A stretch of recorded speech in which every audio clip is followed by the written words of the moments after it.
Assalamualaikum warahmatullahi wabarakatuh. Bismillahirrahmanirrahim. Nahmaduka ya ghafuru ya syakuru. Mashalli wa sallim barik ala sayyidina maulana Muhammadin wa ala alihi wa sahbihi asma'in nama ba'du. Walam ya'khud lan ora ngalap sapa wong menyang sanging donya illa bi qadri zati kecuali kelan kadar sangune wong lil akhirati krana akhirat. Wa arafalan ngerti sapa wong al haqqa ing hak ayi shawab sing bener minal ahkami sing pro hukum fattaba amko anut sapa wong hu ing hak. Wa amilahu lan nglakoni sapa wong ing hak, ngerti barang hak kemudian ngikuti dan mengamalkan. Wa arafalan ngerti sapa wong al-batil ing barang batil. Ghaira sahihi tese barang ora bener fastana ba mongko ngedi sapa wong ing batil walam ya'malu lan ora ngamalno sapa wong ing batil. Ya iku cekeli ya, punya 6 hal sing dadekno swarga dibuka, neraka ditutup. Mun niku kudu yakin anul yakin. Kula lah nggih kepingine kula pokoke pas liwat itu pas tutup. Ya cukuman iki liwat pas apa? Misalnya bukaan ya sing terbang ae dadi gak ngliwati, ruwet nang ngliwati wis ruwet. Wal maqalatu safiatu te makalah kang kaping 7 iku kala dawuh sapa Aliun karma wajah iku ngene. Kala Aliun karma wajah wa finus khotin wa kala Umar radhiyallahu anhu. Iki kula yakin nggih didhawuhna Sayyidina Ali, nggih didhawuhna Sayyidina Umar karena ini konsensusnya sahabat. Saulang iki konsensusnya sahabat, meskipun sanad kita kebetulan yang ngendikan tuh Umar atau Ali, tapi sebetulnya ini kebenaran konsensus. An-ni'amu te pira-pira nikmat ay azamu hati kesete gede-gedene nikmat iku sitatu asya ana 6 pira-pira perkara. Siji al-islamu Islam. Nikmat terbesar kita itu Islam. Dan ini harus kita tanamkan sehingga kowe ning donya ora dipangkat ora di donya biasa wae, asal duwe napa Islam. Wal Qur'anu lan di Qur'an. Wong kudu diapalan Qur'an. Wa duha wa yasin apa saja. Paling tidak punya pegangan-pegangan dan prinsip hidup. Jogeman wong ra di hafalan Quran. Misalnya kaya kula sebagai wong alim misalnya. Iku kampanye ilmu, guling-gilingan nak Quran iku ngendikan ilmu. Bahkan Allah mengkampanyakan dirinya, mengenalkan dirinya Ar-Rahmanu 'allamal Qur'an.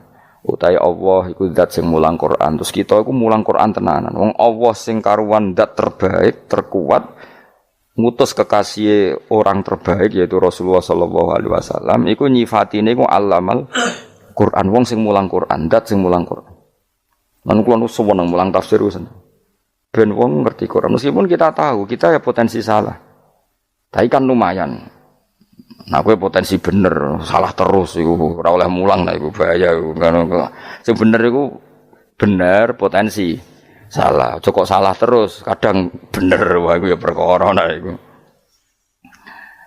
Enggak, yang penting itu mesti dawe ijazah ulama-ulama di sini. Misalnya rapal Quran kabeh, apal ayat kursi, ayat kursi itu semua Quran itu ditulis ning Lauh Mahfuz, kecuali ayat kursi. Dawe Nabi khusus ayat kursi itu aku jupuk min kanzil arsy. Jadi gamane Nabi ngendikan semua ayat-ayat Quran itu ning dokumen umum gitu teng Lauh Mahfuz, tapi aku jupuk ayat kursi min kanzil arsy, kok gudangin apa?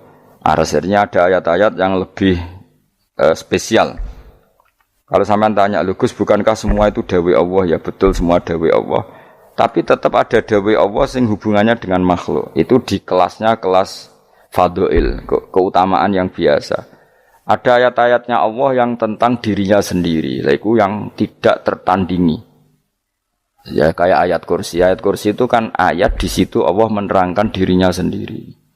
Misalnya Allah la ilaha illa huwal hayyul qayyum itu kan Allah menerangkan tentang dirinya sendiri tentu spesial. Gitu ayat-ayat sing meskipun ya tetap spesial jenenge dawuh Allah tetap spesial.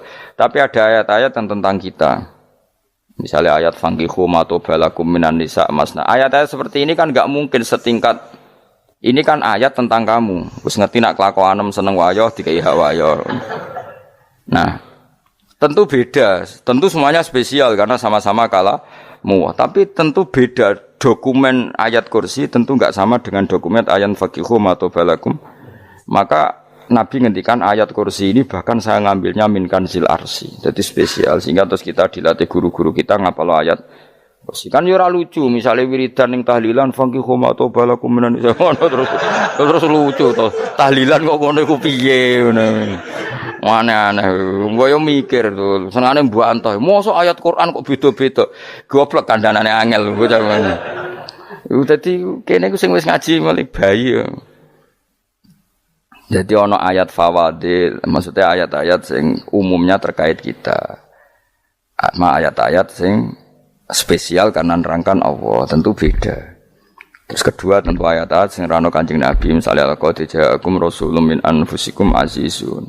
Terus baru ayat-ayat tentang kita. Ayat tentang kowe ya wakulu wasrobu kon mangan ngono. Nah misalnya terus tahlil terus wakulu wasrobu. Ya lucu deh. Bocah kok kandhanane angel. Pusing ambek kowe. Ngaji tahunan gak ono perkembangan. Habis gue rame-rame dunya apa? Gue rame-rame apa? Dunya. Pernah ada kumpulan orang untuk ngaji. Oh, setan setruk tenan. Paham itu? Mulai setane tangin, tenang ya paham. Waduh. Serepot ya. Ya, jadi kayak kudu ngerti ya. Jadi kabeh ayat Al-Qur'an spesial, tapi tradisine ulama kan ada perdebatan apakah ada ayat fadilah dan mafdulah. Sebagian ulama mengatakan jangan bilang demikian karena fal kullu kitabullah wal kullu kalamullah. Tapi kowe nak ngingkari iku ya keliru wong dohire Kanjeng Nabi ku ya ada ayat yang dipuji sundul langit kaya ayat kursi. Saya punya ayat yang bahkan dokumen itu tak ambil dari Kanzil Arsy katanya. Dan tidak ada nabi yang dikasih itu kecuali saya. Itu nabi begitu bangga senang. Nabi maca ayat kursi. Sehingga tradisinya ulama semua anak cucunya, semua umatnya dilatih ayat kursi. Dan itu memang spesial coba. Saya kalau baca ayat kursi, saya kalau mau tidur itu mesti baca ayat kursi. Mesti ora pendak tahlilan ana sing order mboten kaya niku apa-apa. Mosok eling pangeran nek pendak apa. Ngono ku aneh-aneh. Oh tahlil kok dikritik yo keliru sing kritik. Wong maca ayat kursi yo mbok kritik. Tapi ora dikritik yo perlu dikritik. Wong maca eling pangerane kok butuh berkat le dul nah eling yo eling ngono kuwi cara kula padha dene. Sing kritik mek sing dikritik. Kowe tahu tahlilan? Nate Gus nek ana undangan mboten mboten. Lah yo eling pangeran nek ngenteni apa? Undangan. Mane ben ono sing tetep ngritik, ben seimbang dunya iku ben seimbang. Apa? Balance kono sing ngritik. Kula bolak-balik ketemu wong sing ngritik tahlil nggih sowan kula. Saya tuh heran. Kenapa orang NU itu suka tahlilan? Terus ada berkat. Itu dalilnya, Mas. Sing ngono iku ya ora ono dalil, sing hasud nyoal ya ora ono dalil. Cara Kanjeng Nabi pirsa, tukang nyoal iku ono dalile to ora? Ya ndak ada ya serus menengae sebenarnya ketemu pangeran. Sebenarnya ketemu pangeran cocokan di sing bener. Nek yang jelas nek sing tukang tahlil ditakoki pangeran. Kowe tau eling aku, nanti Gusti nak wonten undangan. Terklarat. Bocah kok eling kiye, eling pangerane kok bedak ana apa? Nah, misalnya kayak kundangan, orang kundangan blas ditakoki pangeran, diundang tonggo kok ora teko. Mergo wedi bid'ah misalnya. Nah, tapi nekani tonggo ya perintah Kanjeng. Ya sudah, enggak cocokan ae, ora usah debat saiki, enggak apa. Cocokan ae. Tapi nek cocokan mbek aku ora ketemu. Wong sing nyoal ning ijene mahsyar aku wis ning swarga. Ketemu nek ketemu ning swarga nek cocokan. Jadi kowe kudu mikir ya, jadi ayat kursi iku dipilih ulama perkarane napa? Ayat iku njen spesial tenan. Kula niku mboten saged tilem nek gak maca ayat kursi, nggih maca teng lisan, nggih maca teng ati setiap saat. Mergo rumangsa kok pancen luar biasa. Allahu ta Allah iku Allahu la ilaha illa huwal hayyul qayyum. Al hayyu zat sing urip. Mergo sing gampang bedakno Allah mbek Nabi Isa, ambek berhala, ambek semuanya yang disembah selain Allah adalah kehidupan. Kita gampangane tau ngidolakno Isa kaya apa, tapi akhirnya kecewa nak dianggap pangeran. Mergo nyatane cara mereka pun Isa mati disalib. Utawa cara Islam Isa iku diangkat. Di itu objek. Apapun hebatnya Isa diangkat, diposisikan di langit di. Kerennya apa? Jenenge di itu objek. Berarti yang keren adalah subjeknya, yaitu Allah Subhanahu wa Ta'ala. Terus kita ini sebagai orang itu punya ketakutan. Nak pangeran mati iku piye? Nak kowe mati kan gak punya akibat apa-apa. Srengenge tetap baik-baik saja. Sistem falak galaksi baik-baik saja. Sistem alam baik-baik saja. Wong sing mati kowe. Bayangno nak sing mati pangeran. Maka ketakutan seorang mukmin adalah apa? Punya Tuhan yang mati. Kemudian itu diobati bahwa Tuhan kamu itu Tuhan sing aman, al-hayyu sing selalu hidup. Kemudian disifati lagi al-qayyum. Apa artinya hidup kalau bergantung orang lain, bergantung makhluk lain? Itu gak keren, karena bergantung itu gak keren. Al-qayyum, yang Allah itu zat yang berdiri sendiri. Oh itu kan terus sempurna. Lho kula maca ayat kursi suwen. Bejane Gusti kula maca ayat kursi. Kowe ora maca iku kasihate mbahmu. Bocah kok. Oh, bocah ora bakat wali. Teke wis elek, kabeh dimaterekno. Kasihate opo nek maca ayat kursi? Kasihate mbahmu ngono. Jimat ya senengane. Kulo ora seneng. Maksudnya tapi mbok gedhingi teman-teman yo ora oleh pancen rezekine kadol jimat ke piye. Sing iso ngatur rezekine wong sapa? Wis keben, muga disepuro pangeran. Ra disepuro ora apa-apa, kelakuan kok ngono iku piye. Wis terserah pangeran ae. Dadi Allahu la ilaha illa huwal hayyul qayyum. Kemudian setelah hidup itu bisa saja enggak peduli kita karena pas ngantuk atau pas tidur. Terus disifati la ta'khuduhu sinatu walana, dan zat yang hidup itu tidak pernah ngantuk, tidak pernah tidur. Akhirnya kita ini nyaman, punya Tuhan yang spesial, yaitu hidup dan berdiri sendiri, tidak ngantuk, tidak tidur. Terus budi lahu ma fis samawati wa ma fil ardh. Ya, dan miliknya Allah semua yang ada di langit dan bumi. Keren. Kita ini butuh air, butuh apa saja, dan itu milik Allah. Coba kalau milik manusia, nggak nak loro ning rumah sakit itu, oksigennya larang ngono. Padahal kowe nak ra loro, oksigen di mana-mana gak tau mbah. Jadi kita seneng. Alam raya milik Allah kita seneng karena alam ini milik zat yang enggak butuh alam raya sehingga kita yang make. Allah bikin air, Allah enggak butuh minum. Allah bikin padi enggak butuh makan. Dia bikin semuanya untuk kita. Padahal itu kita ndak ikut punya. Akhirnya seneng mbek pangeran. Cek apike jenengan Gusti gawe ra melok nganggo. Sing nganggo kita-kita ini. Coba aku ora roh gawe rokok gunane apa ora roh. Ya gunane pekerjaan Gus, menyerap tenaga. Ya wis sauri menimu. Sementing kowe roh gunane rokok. Paham nggih? Roh gunane rokok roh carane mandorot kanggo kowe. Dadi padha roe lah sementing. Ya ora apa-apa tapi. Kulo seneng mek guyone kiai-kiai ini. Pancen ora ono wong pinter guyon koyo kiai. Wis kulo winekani acara resepsi teng Kudus nang keluarga sarang keluarga Lek Lukman. Sing ngisi Habib Umar Mutahar. Semua nang. Jadi guyonane nang kiai-kiai ora wis kiai-kiai kabeh termasuk Habib Umar. Ada orang kiai rokok. Ini cerita-cerita anekdot. Ada kiai rokok. Rokokan ngarepe dokter. Pak Yai kalau rokok terus nanti kalau mati gimana? Gampang saya bawa korek. Sing kiai niku maksude iku nak wong rokok terus mari mati. Kiai ini yang ngerti maksudnya dokter ngono. Tenang dok, saya masih bawa korek. Maksudnya nak rokok mati gak ada Jumat. Jadi gak sambung apa? Nak guyonane Habib Umar, saya sering membaca bahayanya rokok. Saya baca itu. Setelah baca, saya berhenti membaca. Wangan pikirane setelah membaca bahaya rokok berhenti rokok. Saya sering baca buku atau apa tentang bahayanya rokok. Setelah saya tahu berhenti membaca. Suwon spesial. Kulo seneng kulo niku bisa nikmati ya seneng putune Rasulullah, ya seneng guyon. Jadi seneng itu gak kudu mewah, apa? Lah kowe seneng ngenteni di Alphard malah kesel to. Wah, jadi kalau nu di grup kata lah, kiai sing seneng guyon, sing sering. Mereka kalau khawatir saya umat ini punya kenikmatan lewat jalur maksiat. Mengenai kalau nu seneng, no kiai seneng guyon, bukan seneng papanya. Umat ini punya kesenangan yang tidak maksiat, itu saja.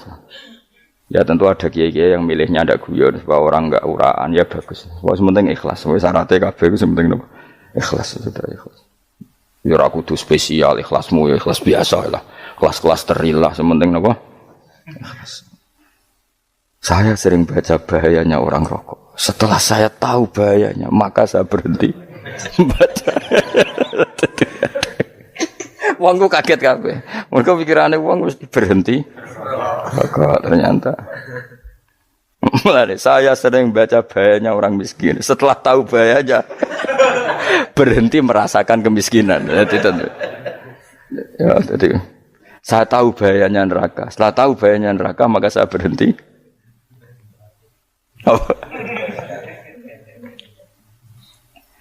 Ya jadi terus disebutno lahu ma fis samawati wa ma fil ardi. Terus kita nyaman. Kayak apa kalau alam raya ini milik Cina, milik Singkek, milik non muslim atau milik wong Islam sekalipun. Mesti apa-apa tuku. Repot. Tapi berhubung alam raya ini milik Allah, kita nyaman. Mergo wa izzat sing super lomo, super dermawan, super semuanya. Akhirnya nyaman. Kamane iso turu. Dan kalau orang gerung maca ayat kursi ora iso turu, kae turu. Kan ya maca lesane nggih ati kula maca. Lahu ma fis samawati wa ma. Terus man dzalladzi yashfa'u indahu illa bi'izni. Ketika Allah itu segalanya tentu yang punya otoritas syafaat, punya otoritas apa saja nunggu izinnya Allah Subhanahu wa taala. Ayat yang spesial ini. Kemudian kiai-kiai punya cara supaya umat itu hafal, dibikinlah metode tahlil maca bareng-bareng. Tapi kemudian ya sudah itu nasibnya terus kurang baik. Nasibnya kurang baik. Hanya ada yang bid'ahkan, ada yang setengah-setengah ngafirno. Sing maca ya padha dene ra paham mbek ngantuk bentuk berkat mulai sudah akhirnya terus. Lah sampean bela bela sing bener wis takok provokator kowe. Sing jelas latih maca iku terus. Dadi Allah pirsa nak macamu ora golek berkat. Tapi nak mau tahu tahlil hati. Eling apa tahu hati? Benda apa? Eling pangeran kok ngenteni wae. Allah, iku tunggale. Tahu muni alhamdulillah nate apa nak permangan lho. Muni alhamdulillah kok ngenteni permangan bocah kok ora karo-karuan. Wong arep bakat wali kok teke wis elek. Jape wis keliru terus.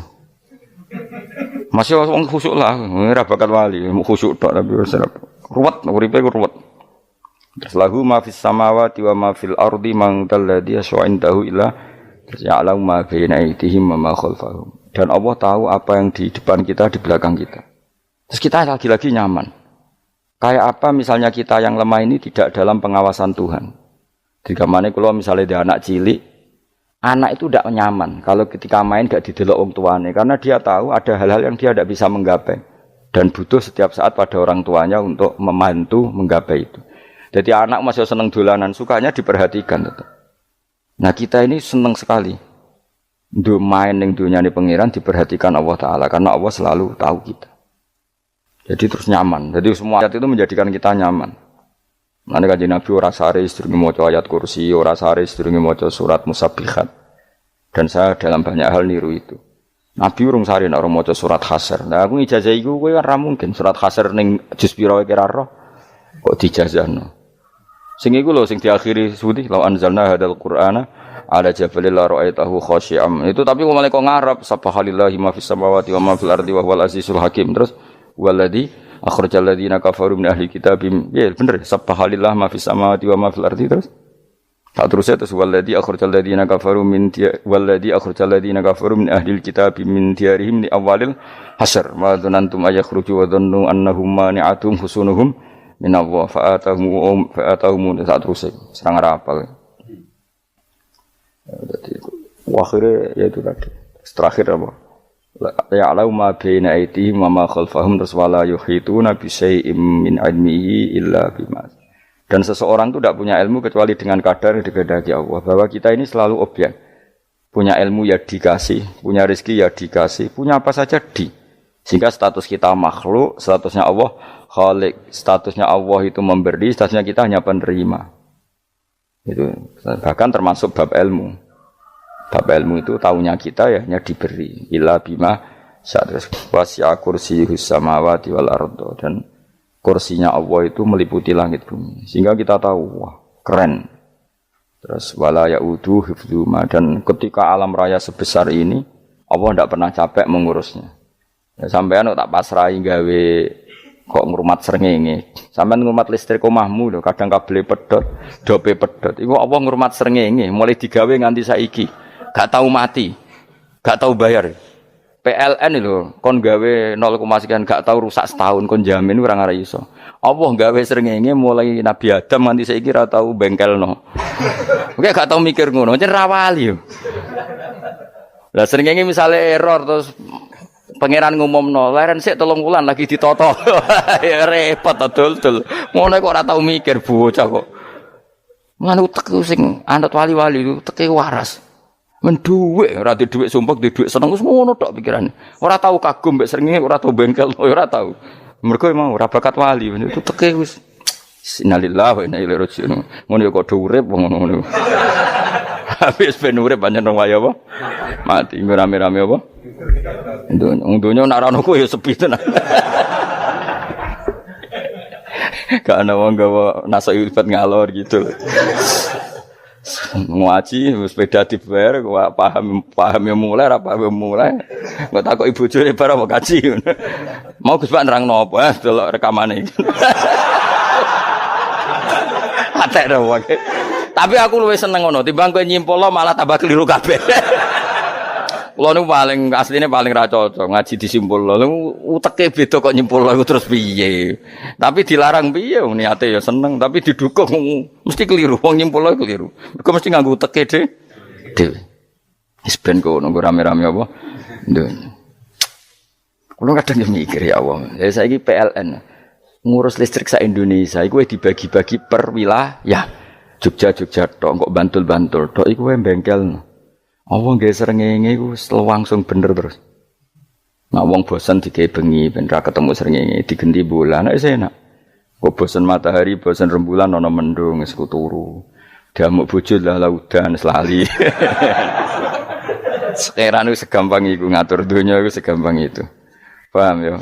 Dadi enak lah pokoke urip wis enak. Pokoke kabeh anut pangeran wis enak. Wala yautu khifruhuma wa huwal alil adzim terus turu. Semun Gusti kula tak tilem seteng dunya baik-baik saja. Sowan nang mbek pangeran. Lah maca ngene kok ngenteni kundangan. Kok kon dadi wali kuwi. Lah sing ora hafal ayat kursi terus ngritik. Ora hafal. Bid'ah ngono. Wis hafal lose wis darani bitalas penting kowe hafal ayat kursi sik. Hafal? Ndak. Ya kayak apal sih terus lagi bid'ah ora apa-apa. Dadi mergo ngono. Kaya kula misale bid'ah ora untuk bener, mergo ora tahlilan lah yo maca. Lan kula yo bingung ngadepi jenengan belondi padha ora jelas e. Yo ayat kursi ku waca. Nah, tentu ayat yang seperti ini kan enggak mungkin kualitasnya setingkat nyuwun sewu ayat wa kulu wasrobu. Makanya banyak ulama sampean delok teng kene itqon teng kitab-kitab tetap ada ayat sing spesial, ada ayat sing spesial tapi tentu enggak sekelasnya. Jangan kamu katakan atas bawah nanti suul adab bekala muwah, tapi tentu spesialnya ayat kursi itu tentu super karena menerangkan Allah sendiri. Sementara beberapa ayat menerangkan hak kita sebagai manusia, misalnya wakulu wasrobu, tentu kualitas fadhilnya beda, tapi jangan katakan klasmen jangan karena kurang sopan dengan kalam wah, tapi tetap beda. Makanya Nabi ngendikan ayat 3 apa loco, nabi turu woco, di mana-mana woco. Oh, Nabi begitu bangga dengan ayat kursi. Akhirnya kena bakul ditulis di do. Paham apa? Ditulis didol. Baru kayak didol ya kayak hikmah akhirnya dipasang ning ruang tamu. Akhirnya ketara iki wong Islam bera Islam baru kayak ayat kursi. Aku pokoknya berpikir positif bae. Wah, berarti sing di omah Islam bukti nopo ana ayat kursi ini. Lho kula nu beberapa kali diselametno ayat kursi. Kula nak ning perjalanan marung. Iku kadang yang merasa nyaman mergo ning warunge ana ayat. Wah, berarti Islami lah. Ora kuwatir iki ana daging celeng, tetep nulung ngoten. Ya ini jujur mawon kula niku tetep asobia. Artinya nak ning perjalanan sing gak jelas lor kidule ora ro daerah kok marung ana ayat kursi. Paling ndak kan orang ini punya etika. Kira-kira ora bakal apa? Jualan daging babi lah misalnya. Ya tetap bantulah tetap. Umpamane terus dikek nggon salat. Sanajan to sing duwe misale mbok salat ora ya ora perlu. Ya aja suudon ngono wis anggap ae mosok masang ayat kursi kok. Ya sih gitu. Kan lumayan ada perangkat yang itu. Akhirnya bakule payu ayat kursi ini sing di omah ya payu promosi nek iki Islami sing blonjo ya nyaman wis padha enake lah. Ayat kursi ini sing enes mergo dinggo ya tapi ya ndak lah. Nak niate ngono ya tapi ya ayat kursi tetap mulia dengan dirinya sendiri. Kulo seneng tenan mbek jeneng ayat kursi ya Allah. Ya tadi kekhawatiran kita punya Tuhan yang tidak sempurna itu terjawab bahwa Tuhan kita super sempurna. Jadi kulo bayangno grepe turu njen seneng. Senenge wae Gusti nak kula turu iku langit bumi gak masalah. Bayangno nak pangeran sing turu. Sistem Tuhan hancur. Makanya syaratnya jadi Tuhan la ta'khudhuhu sinatu walan. Padahal kita menyaksikan Nabi Isa turu. Beberapa yang dituhankan selain Allah turu ngantuk. Bayangno misalnya kowe pas donga sing mbok dongani turu. Kan kacau. Makanya Allah mensifati dirinya dan itu memang fakta la ta'khudhuhu sinatu walanam. Allah ora tau ngantuk. Ya betul nanti. Akhirnya sewenang kita sewenang banget mbek pangeran. Dengan sifat-sifat seperti itu. Akhirnya raditu billahi rabba wa bil islami dina. Al-Islamu siji Islam Al-Qur'anul lan Qur'an Muhammadun Rasulullah. Wa yang bagilan saya celana ketika kita anak kula enten ngucap kita fi kulli yaumin raditu billahi rabba wa bil islami dina. Raditu ridho ingsun billahi lan rabban sebagai pangeran. Aku ridho banget, seneng banget Allah sing dadi pangeran. Muga mau pangeran liyane Allah yo kacau tenan. Nanti pangeran terus turu. Terus ngantuk, nak ramangan lemes kan pusing. Apapun hebatnya Nabi Isa misalnya mbok pangeran ya pusing. Kadang pas sare, dungani tenan jebule pas apa? Sare yo ribet. Tapi kita di pangeran sing la ta'khudhuhu sinatu wala bil islami dinan. Wa Muhammadin sallallahu alaihi wasallam rasulan wa nabiyan wa bil Qur'ani hukman wa imam. Dan kita ridho Quran sebagai panduan hukum lan dadi imam. Imammu panu. Terus nikmatmu piro? Islam, Quran, Muhammadur Rasulullah wal afiyatu lan sehat. Iktifaul makarih tegese ora. Kowe ngene iki ra di dhuwit lah kan gagah. Ora ning penjara, jajal kene penjara lara kabeh.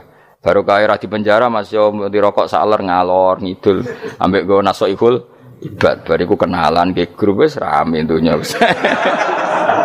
Gak penting ngaji paham ora penting, sementing tambah kenalan. Amit-amit tenan wis ben kok nek rame-rame apa dunya. Wasitro lan ketutup sangka celok satrul uyub. Dalah celamu ra konangan wong akeh. Yes, padahal ya kurang ajar kara-karuan. Dalah ya rapati konang. Kenapa rapati konangan? Karena liyane ya sejenis. Jadi saling menutupi.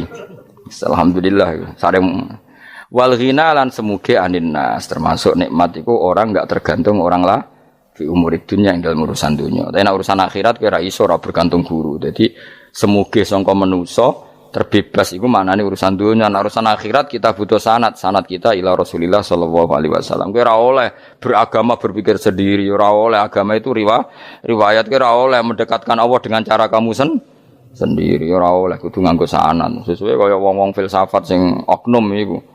Saya ndak perlu sholat. Allah kan ndak butuh ibadah kita. Ngapain kita sholat? Mbahmu ngono sing wong ngerti nek Allah ora butuh kita saja kok bogo kebanggaan mulai dhisik kiai yo ngerti nek Allah ora butuh kita. Kita yang butuh Allah. Lah mengekspresikan butuh kita kepada Allah kita nek Allah ora tau butuh, bocah kok goblok ora karuan.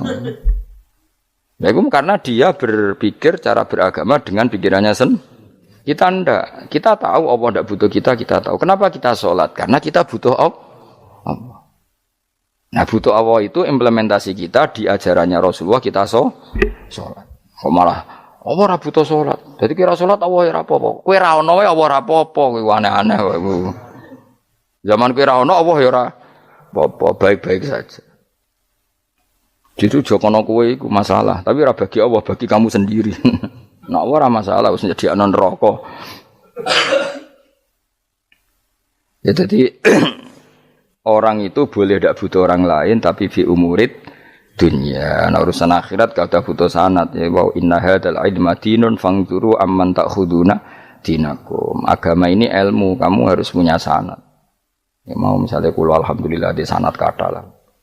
Keluarga saya terutama yang Mbah Mun terus ya sedang dari keluarga saya, keluarga guru kita, gurunya guru kita sampai carane bernafas kita wae eling Allah mau fi kulli nafasin apa ada dawni amillahi wa ifdal fi kulli nafsin wa nafatin wiswaya kita semua nafas kita. Imam Syafi'i kula anak kula cek cilik lah tak kon ngapal lebet iki. Karena apa?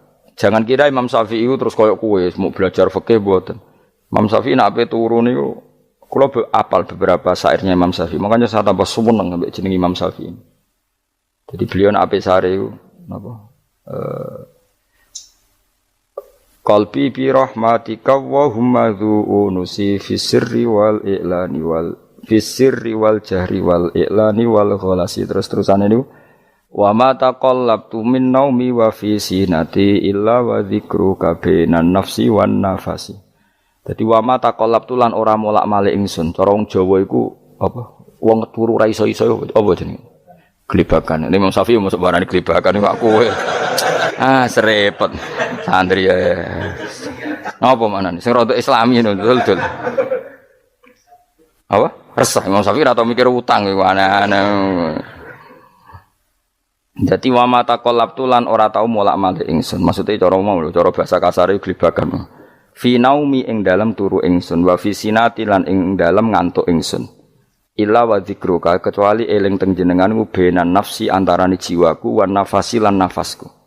Dadi wa mata qallabtu fi naumi wa fi sinati illa wa dzikruka benan nafsi wan nafasi.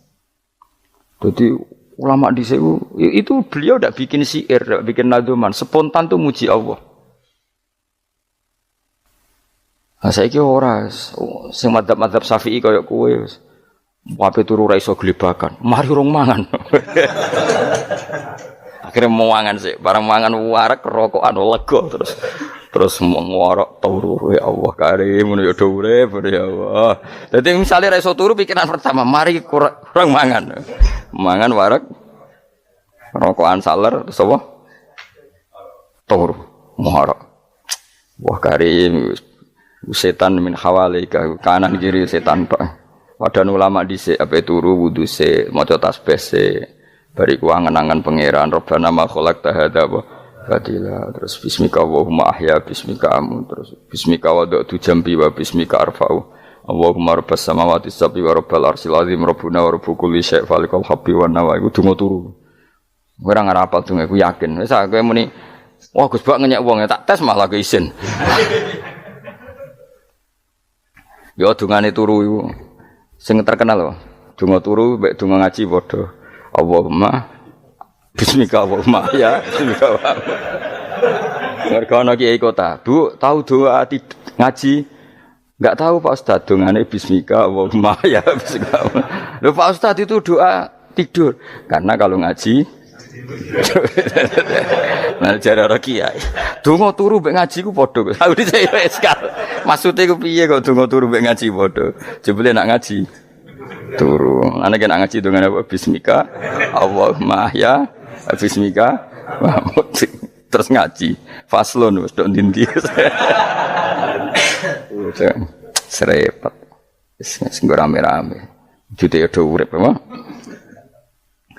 wal afiatul lan afiate tifaul makare tegese ketolak sangka barang sing ora seneng supaya kula suwun nggih supaya jenengan sing seneng pangeran iki sai-sai samu supaya piye-piye sifat dasar wong mukmin bi walladzina amanu asyaddu hubbalillah misale ora iso asyaddu ya sementing hubban.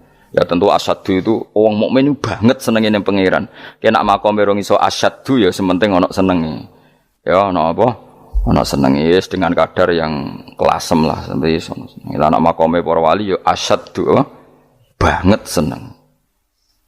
Mau ape turu nek orang maca ayat kursi gak lega paham. Cukup maca ayat kursi bedak tahli. Mulane aku seneng ono sing ngritik aku seneng. Ben rame itu ben seru. Sing kritik ya muga-muga apal tahlil. Jadi ngritik itu fair, ora paper apal terus ngritik. Mun tahlil sing wong sholli Abdullah sholati ala sate meneng kabeh wis.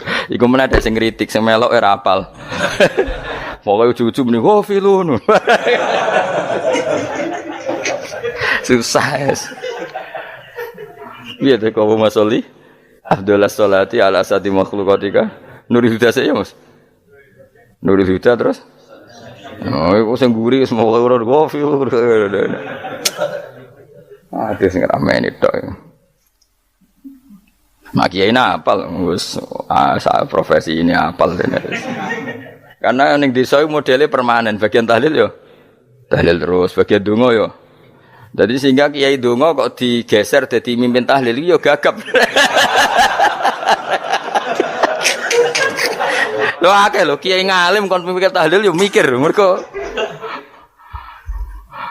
wah dateng daerah kula kiai ngalim bar kon mikir tahlil terus maca la ilaha illallah wah niki sempun niki pun tak takoki kene apa kapal dene ra apal urutane iku ra apal lho kan butuh apa ya, butuh keahlian gitu. Repot. Kok gini sing tahlil loro. Kapok ngene. Nah kula tetep apal tapi singkat ae. Iku ngono sing luwih ahli to. Sing guri wis sing guri kacau meneh. Tahlil dening kiai iki sing guri sampe wah suwi iku. Mergo terkenal mbah iku nak tahlil. Suwi. Aduh. Masyarakat repot bareng diumumno BMC tahlil dipimpin kiai niki. Sing guri jabe, wah suwi. Aduh. Lah nek donga dene Gus Pak dos wah cepet mesti nek Gus Pak. Aku mergo ngono donga suwi ra mesti mandi ya sadok cepet ae timbang donga guri. Sing guri mesti gremeng ana wong gak terkenal dongane suwi dicing wis guri. Waduh apa? Sawe. Mergo pikirane wong-wong wis nang berkat dibagi mulai. Mulane sing kritik ku keben ben balance ben seimbang. Cuma kalau suwon sing kritik ya kudu ngergani lah piye-piye iku umat dilatih kenal pangerane liwat kalimat thayyibah karena itu cara. Coba nek wis kenal ya aja waca bendak tahlil, ape turu ya diwaca ning omah ya diwaca. Tapi aja waca ngarep bojomu kok dikongko jampi-jampi ben ora nyoal blonjo. Waca dhewean ning kamar dinikmati. Mbok waca ngarepe bojomu pas auzubillahi minasyaitonir rajim. Bojomu riwat, memang aku setan. Malah perkara tok. Enak memang dia barani minasyaitonir rajim. Ya nak maca kok banter-banter ngomong ngarepe bojomu pas liwat pas apa auzubillah. Minasyaitonir rajim. Bojomu ngamuk malah repot.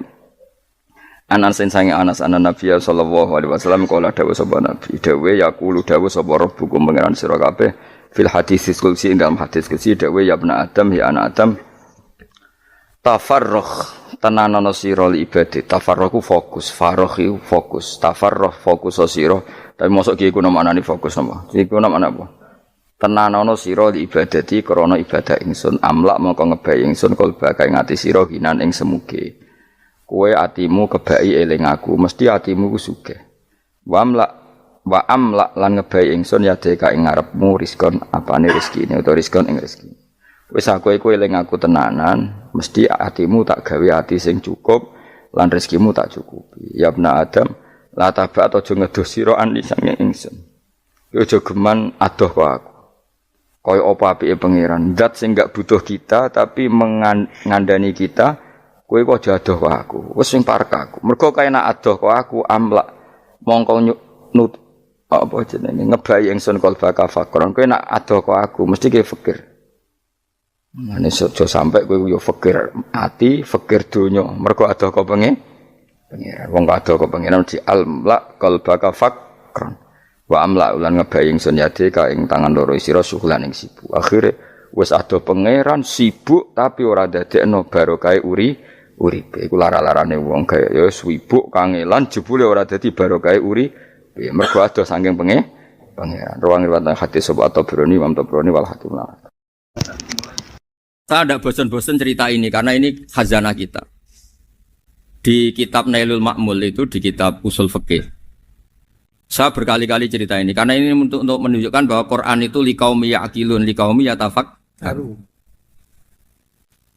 Ada seorang kiai, seorang ustadz, kiai dulu itu ya memang orang soleh, alim terus jadi kiai. Kalau kiai sekarang tuh macam-macam, nganggur terus ingin jadi kiai, terus daftar gitu. Ada lowongan di yayasan masuk ingin jadi ustadz, karena dengar ada gajinya. Dulu tidak ada seperti itu, udah. Makanya dulu tuh kalau ustadz kiai pasti soleh karena dia alim terus ingin orang lain tuh mendapat ilmunya. Kalau sekarang enggak ada yayasan sehat, guru gajinya sekian. Yang enggak ingin jadi ustadz tuh daftar. Karena ada gaji, apalagi ada kabar, ada gaji, ada mes, ada wah yang daftar banyak. Tapi mentalnya ada kiai sebetulnya. Ya kalau sampean tanya itu baik enggak Gus? Ya setengah baik. Ya maksudnya setengah baik ya ada baik ngajar itu kan baik. Tapi setengah saja karena motifnya itu nyari gaji, bukan ingin mencerdaskan umatnya Rasulullah SAW. Itu Imam Amudi itu guru matematika. Saya nggak bosan-bosan cerita ini. Guru matematik. Muridnya sampai takut, ini masuk surga ndak? Kiai kok ndak ngajarin istighosa atau tahlil malah ngajarin apa? Matematika. Beliau meninggal terus muridnya tanya, "Ma fa'alallahu bik?" Kira-kira gitu. Apa yang dilakukan Allah? Allah nyambut Anda gimana? Terus kata Imam Ahmadi, bagus saya disuruh ngajar malaikat. Karena malaikat kan ndak pernah kayak anak beki gini ngaji gini. Malaikat itu tidak pernah ngaji, dia iman saja karena tahu surga, tahu neraka terus iman gitu aja. Jadi imannya malaikat itu enggak keren, keren kita. Imannya loh. Loh itu yang ngendikan Nabi loh, tidak saya. Nabi pernah tanya sama sahabat, iman yang paling keren siapa? Jawabannya sahabat malaikat. Ya enggak karuan malaikat iman. Dia yang tahu surga neraka, tahu segalanya masa ada imannya pasti iman lah katanya. Terus ya para sahabat engkau iman ya wajar kan menangi saya, nemuin saya. Yang hebat itu orang-orang yang tidak melihat saya, tidak saya didik, tapi tetap iman. Karena dididik akal, ya tadi dididik Quran, apa dididik Quran. Sama siapa? Teks bahasa Arabnya masang. Terus Imam Mahmudi kata Allah, suruh dia ngajarin para malaikat, cara menemukan saya. Malaikat dikumpulin, terus Imam Mahmudi disuruh ngajar. Sama singkat kata-katanya Allah di mimpi itu. Istadillah ala wahdaniyati. Di hadrati malaikati, tolong ajarkan cara menemukan saya padahal Anda ini manusia yang tidak melihat saya. Anda di Jakarta kan melihatnya gedung-gedung. Paling jadi khayal, terus nikmat lah, Anda ikut punya tapi ikut nikmati. Itu orang desa-desa kalau ke Jakarta itu pokrol. Wah di Jakarta itu gedungnya tinggi-tinggi, tidak kayak kampung sini. Lu udah ikut punya, ikut bangga. Di Jakarta orangnya cantik-cantik, tidak kayak orang sini. Padahal dia ya tidak dapat orang cantik gitu. Jadi Allah itu saking pinternya, miskin-miskin ya bisa berkhayal dan bahagia. Nah, itu alhamdulillah betul. Akhirnya itu apa ini anak-anak begini saya tak niati ngajar standar anak-anak akademik. Terus pertama yang diajarkan hanya bilang gini, sama siapa teknya?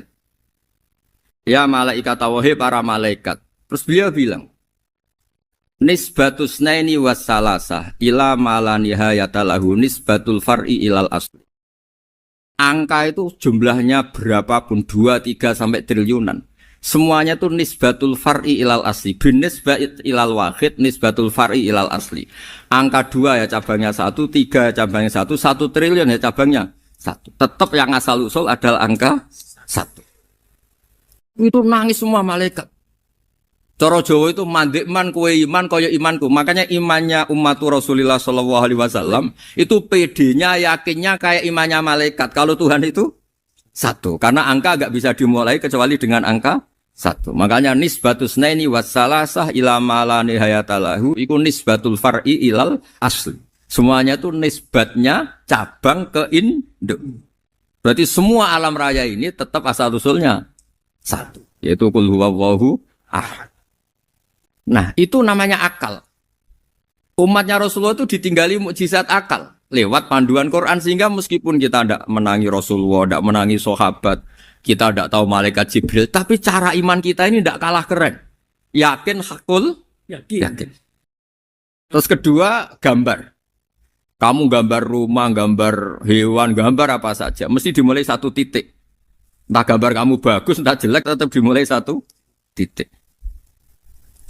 Nah titik ini namanya nuqtatul wujud. Semua alam raya dimulai dari 1 titik, yaitu nuqtatil wujud. Makanya Quran dimulai bismillah, dan bismillah itu dipilih sama Allah pakai pertama ba itu ada titik. Itu kata semua ulama, itu titik itu singkatan dari bi kana makana wa bi yakunu mayakun. Karena saya semuanya ada. Bi itu karena saya. Jadi makanya santri-santri beki tidak usah bayangkan kamu jadi wali terus bisa terbang ke Mekah, tidak usah. Kalau terbang ke Mekah ya sudah umroh aja bayar. Kalau enggak ya maklaran KBH atau apa. Pokoknya cari gratis. Ya gratis kan ya. Dapat orang 10 gratis 1. Terus orang enggak umroh-umroh dirayu-rayu supaya umroh. Repot. Itu pelanggaran fikih itu. Kalau orang punya utang itu wajibnya hanya utang dulu gitu. Wah repot. Saya itu juga sering bingung di kampung-kampung. Gus sama umroh. Kenapa? Dapat gratisan. Minta uang saja buat nyaur utang. Enggak boleh. Wah, secara fikih yang wajib itu nyaur utang bukan umroh. Enggak boleh Gus diminta uang, enggak boleh, harus umroh. Udah gitu saya ini bingung Gus mau umroh, nggak nikmati. Kenapa? Disuruh ngajar Gus. Repot semua kalau ibadah mergawe ya gini bingung semua. Ya saya mohon anak-anak BK semua yang seneng Quran itu harus seneng sampai kayak saya sehingga tahu mencari Tuhan dengan cara tauhid yang berbasis akal. Itu sedzahir imannya malaikat. Jika di klasmen iman itu manusia ulul ilmi, kita-kita yang nekuni ilmu itu nomor 1 prakteknya. Karena nomor 1 itu Allah karuan kan syahidah wa, Allah kan gak tertandingi syahidah wa annahu la ilaha illa huwa, terus wal malaikatu. Malaikat kan karuan karena langsung menyaksikan surga dan ketiga apa? Wa ulul ilmi. Berarti prakteknya kan nomor 1. Kalau kompetitornya semuanya manusia, ulul ilmi nomor berapa? 1 kan? Nah nomor 3 kan dari Allah, malaikat, ulul ilm. Berarti kalau kompetisinya antar manusia nomor berapa? 1 kan? Nah kenapa ulul ilmi di nomor 3 kan tapi dari Allah, malaikat, ulul. Kerennya kayak apa? Karena cara iman ulul ilmi itu enggak ada ragunya sama sekali. Kamu ragu enggak kalau 2 itu cabang dari 1, asalnya 1? Enggak pernah kan ragu kan? Semua gambar seruat apapun dimulai dari 1 titik, ragu enggak? Enggak kan? Nah imannya umatnya Nabi karena dipandu oleh Quran itu seyakin itu, sehakul yakin itu. Nah itu terus Jubair bin itu jadi iman. Am khuliqu min ghairi syai'in am humul khaliq. Terus kata Allah lagi, kalau kamu tidak percaya saya yang bikin langit bumi ya gampang dong. Kamu saja yang ngomong kalau kamu yang bikin. Paling orang sepakat kamu stres. Terus hanya ayat gitu. Am khalaqus samawati wal ard. Kalau kamu tidak yakin Allah yang bikin ya silahkan Anda klaim saja kalau kamu yang bikin langit bumi. Bala yuqinun. Kamu juga gak mau kan dibilang stres. Ya, ini ngaji ilmu dulu, nanti bagian terakhir ijazah. Bismillahirrahmanirrahim. Ini riwayatul Bukhari. Haddatsana Abdullah bin Yusuf, haddatsana Les, haddatsana Sa'id al-Maqburi an-Nabi Hurairah radhiyallahu anhu qala an-Nabi sallallahu alaihi wasallam. Ma minal anbiya'i nabiyyun illa qad u'tiya minal ayat ma mithluhu amana alaihi al-bashar. Wa innama kana alladhi utituhu wahyan awhahu wa ilayya fa arju an akuna aktsarahum tabi'an yaumal qiyamah. Dadas kita tahu semua nabi itu punya mukjizat. Ya, semua nabi itu punya apa? Mukjizat. Mukjizat itu hal yang luar biasa yang memastikan manusia itu tidak bisa menyainginya atau menandinginya. Dan rata-rata mukjizat nabi dulu itu fisik. Misalnya ontanya Nabi Soleh itu kan onta tapi keluar dari batu, itu kan aneh. Aneh sekali. Atau tongkat Nabi Musa bisa simsalabim mengeringkan laut apa? Merah. Semua Nabi itu punya mukjizat dan semuanya berbentuk fisik. Kecuali mukjizatul Rasulullah Shallallahu Alaihi Wasallam itu berupa Al-Quran. Al-Quran itu konsep ilmiah. Terus kata Rasulullah Shallallahu Alaihi Wasallam, tapi saya karena Quran itu justru berharap pengikutku besar dan sampai hari kiamat. Sekarang kita logika ya. Andaikan kamu punya tongkatnya Nabi Musa, kalau kamu suka uang, kepikirannya dijual apa dipakai?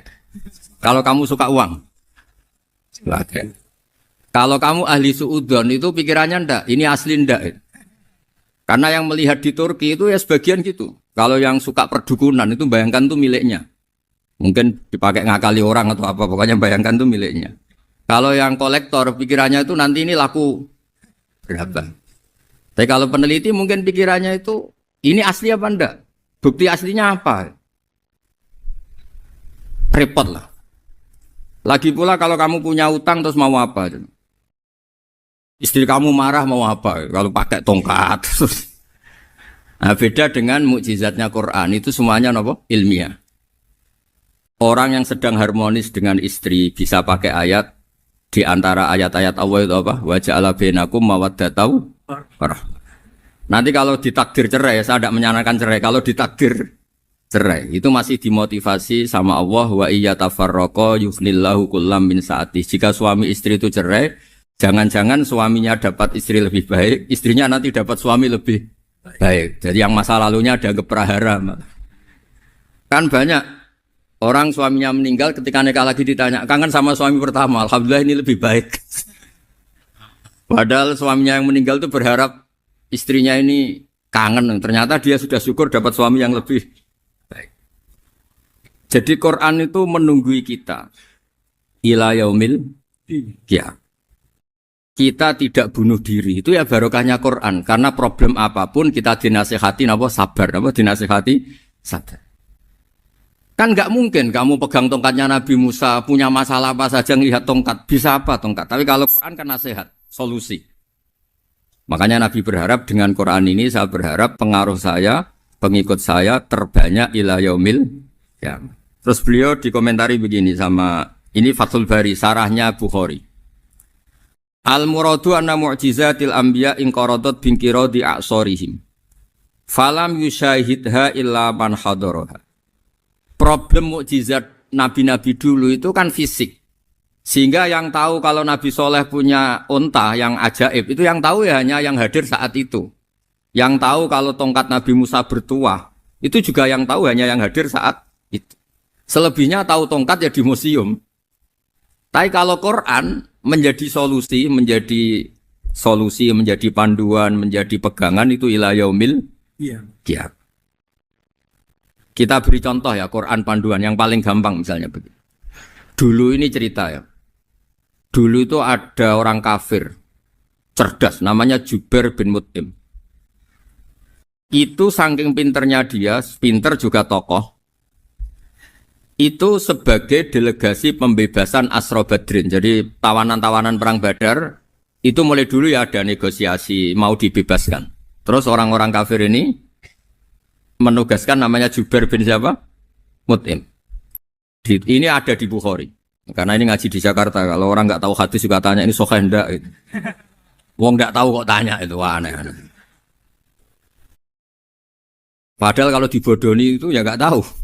Tapi ya tetap tanya, hadisnya ini sahih ndak? Ini kata kiai apa kata nabi ini ya ribet. Memangnya kata nabi kamu dengar kan ya lewat kiai. Memang.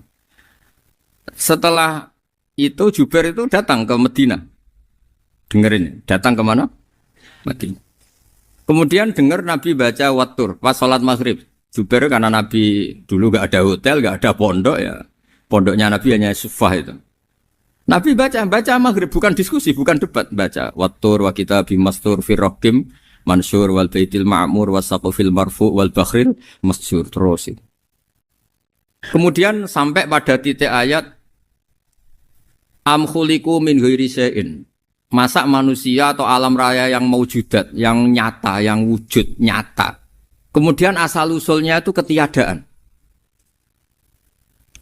Ini kan hadhil alam maujud, alam ini kan nyata. Masa sesuatu yang nyata, penciptanya itu tidak nyata. Jadi nggak mungkin ada faham nihilisme. Kalau faham nihilisme berarti melahirkan teori begini.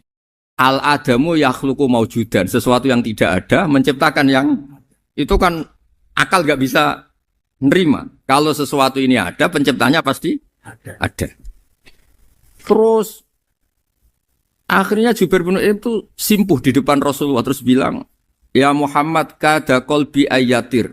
Hampir saja hati saya terbang. Kalau riwayatnya Imam Ahmad, faka'anna masudi qalbi, hati saya dihancur. Semua teori yang saya bawa untuk ngelawan kamu sekarang luluh semua, hancur semua. Yang benar adalah teori Anda bahwa Tuhan itu satu dan Tuhan itu ada sebelum semua makhluk. Coba kalau Nabi Muhammad ada Jubair bin Mut'im terus menyembunyikan tongkat dekat mihrab. Terus dilihat ini apa? Paling pikirannya ini dari kayu apa? Terus yang bentuk tongkat itu tukang pemahatnya siapa? Kok kurang keren kalau di Blitur gimana ya? Kan malah panjang. Kira-kira kalau mukjizat itu dari tongkat itu malah panjang. Panjang lah pokoknya panjang. Lagi pula kamu coba kan nggak ngarah mandi, itu yang mandi kan nabinya bukan tongkatnya. Coba tongkatnya Nabi Musa dicoba anak-anak beki itu.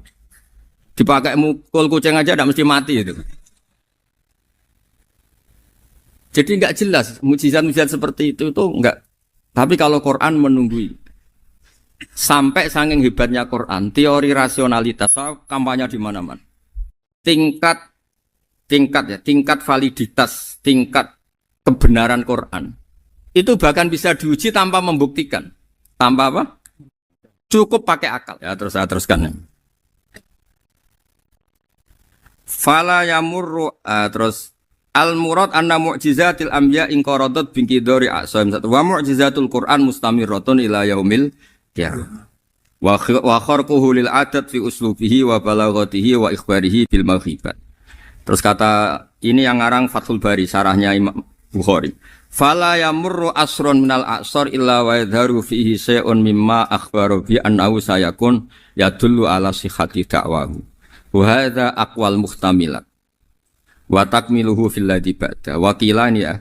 Anal al-makna anal mu'jizat al-madiyah kanat khissiyatan tusyahadu bil absor karena qoti soleh wa asa Musa. Mukjizatnya nabi-nabi dulu itu hanya penyembuh, hanya pelengkap, hanya nuruti keinginan mata. Seperti dahsyatnya apa? Laut Merah diseblak apa dipukul sama tongkatnya Nabi siapa? Itu semuanya itu hanya memanjakan mata. Urusan mata. Terus wow itu. Tapi kalau mukjizatnya Nabi Muhammad itu berdasar akal. Maksudnya berdasar akal nih dengerin ya. Dengerin betul. Ketika Laut Merah terus tersibak kan wow itu keren kan? Terus kita bilang menyimpulkan, wah kita tidak akan mampu. Itu bodoh sekali kesimpulan kita tidak akan mampu. Meskipun bikin nyamuk Anda juga tidak mampu. Loh untuk memutuskan tidak mampu saja kok sampai pertunjukan seperti itu tuh laopo, cek goblok gitu. Nah kalau kita karena umat yang pinter untuk memaksa kita nggak mampu, Allah bilang Inna wa la yastahi ayadriba mathalam ma ba'ud. Kita melihat nyamuk langsung berkesimpulan tidak mampu. Saya berkali-kali cerita nyamuk itu sudah kecil, masih punya urat, uratnya kayak apa? Masih punya kuman, kumannya seberapa? Ya enggak? Nyamuk itu kecil, punya organ tubuhnya punya urat. Itu kalau kamu pinter, antara tongkatnya Nabi Musa menyibak Laut Merah sama nyamuk itu sama-sama berkesimpulan melahirkan satu paham bahwa kita tidak mampu. Loh, untuk memaksa tidak mampu saja kok nuju pertunjukan ada onta keluar dari batu. Nakotu soleh, ada tongkat yang bisa mengeringkan Laut Merah. Cik goblok ya. Lah kita alhamdulillah ada jenis goblok yang seperti ini. Untuk ikrar bahwa Allah itu hebat ala kulli syai'in cukup lihat nyamuk. Kagum kan? Sudah tidak usah bikin hidup. Saya berkali-kali mencontohkan. Para pemahat tak suruh bikin patung gajah itu mampu. Tak suruh bikin patung nyamuk kalau bisa. Nyari materi dari apa? Gampang mana bikin patung gajah sama patung nyamuk? Gajah, makanya Allah bikinnya contoh itu untuk ijaz itu pakai nyamuk bukan pakai gajah. Itu kalau ustadz-ustadz yang agak jorok malah contohnya nyamuk Gus. Itu kecil. Itu kayak apa? Di dalamnya dia hamil kan? Oh, itu anaknya kecil lagi, telurnya kecil lagi itu gimana itu cara bikin ini? Makanya di sini ada kitab Itqan itu komentarnya itu lucu. Ini kitab Al-Itqan karangannya Imam Suyuti. Ini persis komentar saya tadi yang kata Imam Suyuti pengarang kitab Itqan. Wa ya imma khissiyah wa imma aqliyah. Jadi mukjizat itu ada yang fisik bisa dilihat indra, panca indra bisa dilihat akal. Wa aktsaru mu'jizati Bani Israil kanat khissiyah li baladatihim. Bilada itu goblok. Wa qillati basairihim. Dasar wong goblok. Mukjizat kok ngenteni sing wow. Maksudnya dasar wong untuk ngakui Allah hebat saja kok nunggu halal yang seperti itu gitu. Paham gitu? Mergo likil latin apa aklihim. Wa aksaru mu'jizati hadil ummah aqliyatun li farati dzakaihim wa kamali afwahihim. Dan mukjizatnya umat ini semuanya berdasar akal karena sudah cerdas.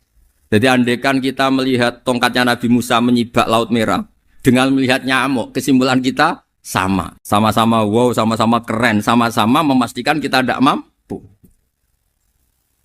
Makanya terus Quran menerangkan wa ma min dabatin fil ardi wala ta'iri yatiru bi janahihi illa umamun amsalukum. Jadi keseharian kita lihat burung kok terbang. Itu sudah ayatun min ayatillah. Paham nggih? Dados niki kudu bangga ditunggoni napa Quran, nggih ditunggoni napa Quran. Wa mu'jizatul Quran tusyahadu bil basirah fayakunu mayattabi'u li ajlihi aksar. Terus li annal ladzi yusyahadu bi ainir ra'si yang qaridu bingkiradi musyahidi. Sesuatu yang tampilan dahsyatnya itu disaksikan mata, maka itu bisa habis. Era tongkat Nabi Musa seperti itu habis enggak? Bisa mengeringkan laut merah, habis kan?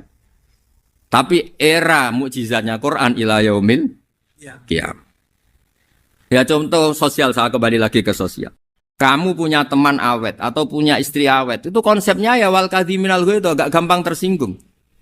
Coba kalau kamu setiap tersinggung putus, setiap tersinggung habis, kamu tidak punya teman, tidak punya istri.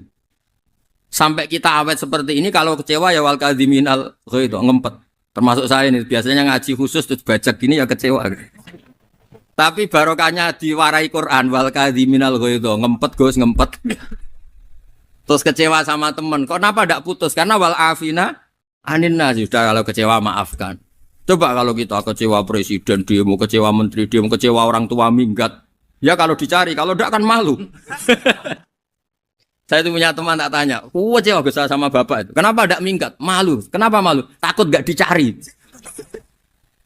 Itu orang tuh paling malu itu kalau keluar dari rumah nggak di. Saya punya teman lagi, saya ini takut mati. Kenapa? Takut istri saya tidak nangis.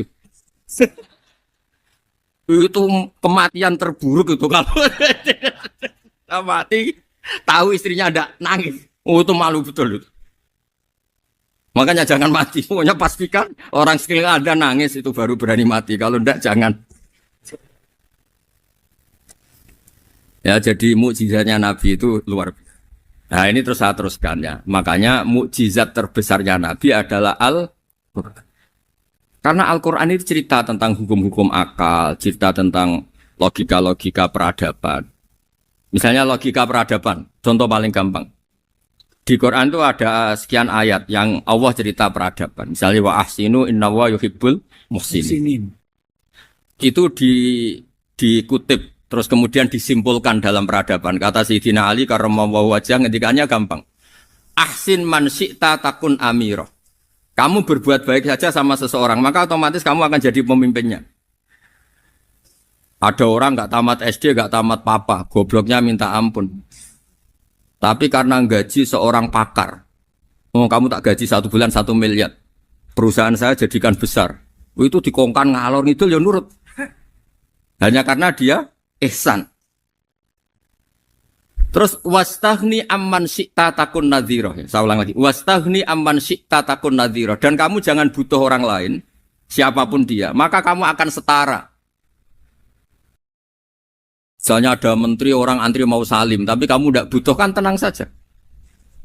Tapi kalau kamu butuh, habis kamu. Iya kan? Kamu tidak butuh seseorang, maka kamu posisinya akan setara. Kamu harus sopan karena punya utang jasa. Kalau nggak punya apa-apa kan setara. Iya enggak? Misalnya kamu jajar rektor atau jajar menteri, jajar apa saja. Kalau kamu tidak punya utang kan, kamu jajar menteri tidak punya utang. Sama jajar satpam tapi punya utang, takut mana?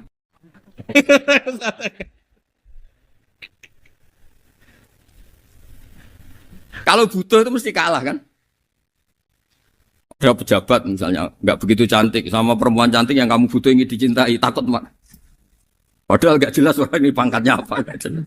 Jadi dalam hukum sosial itu kata Sayyidina Ali wastaghni amman syi'ta takun nadhira. Kamu jangan butuh seseorang maka kamu akan setara.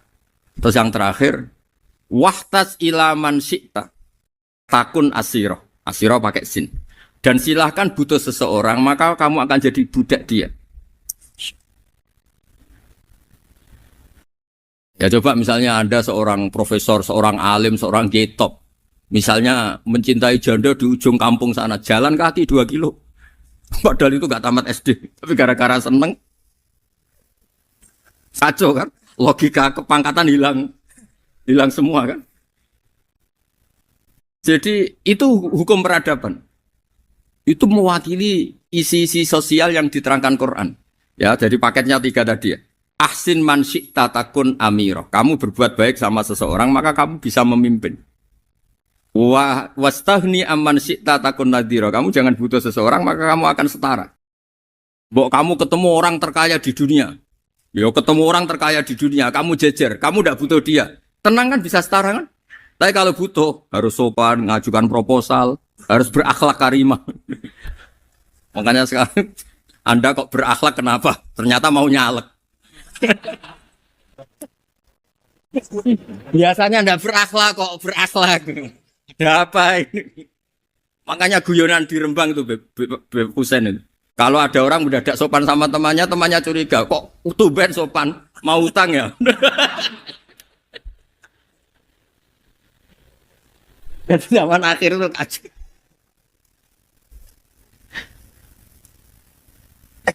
Ya di semua daerah gitu ya sama Pak Rektor ya.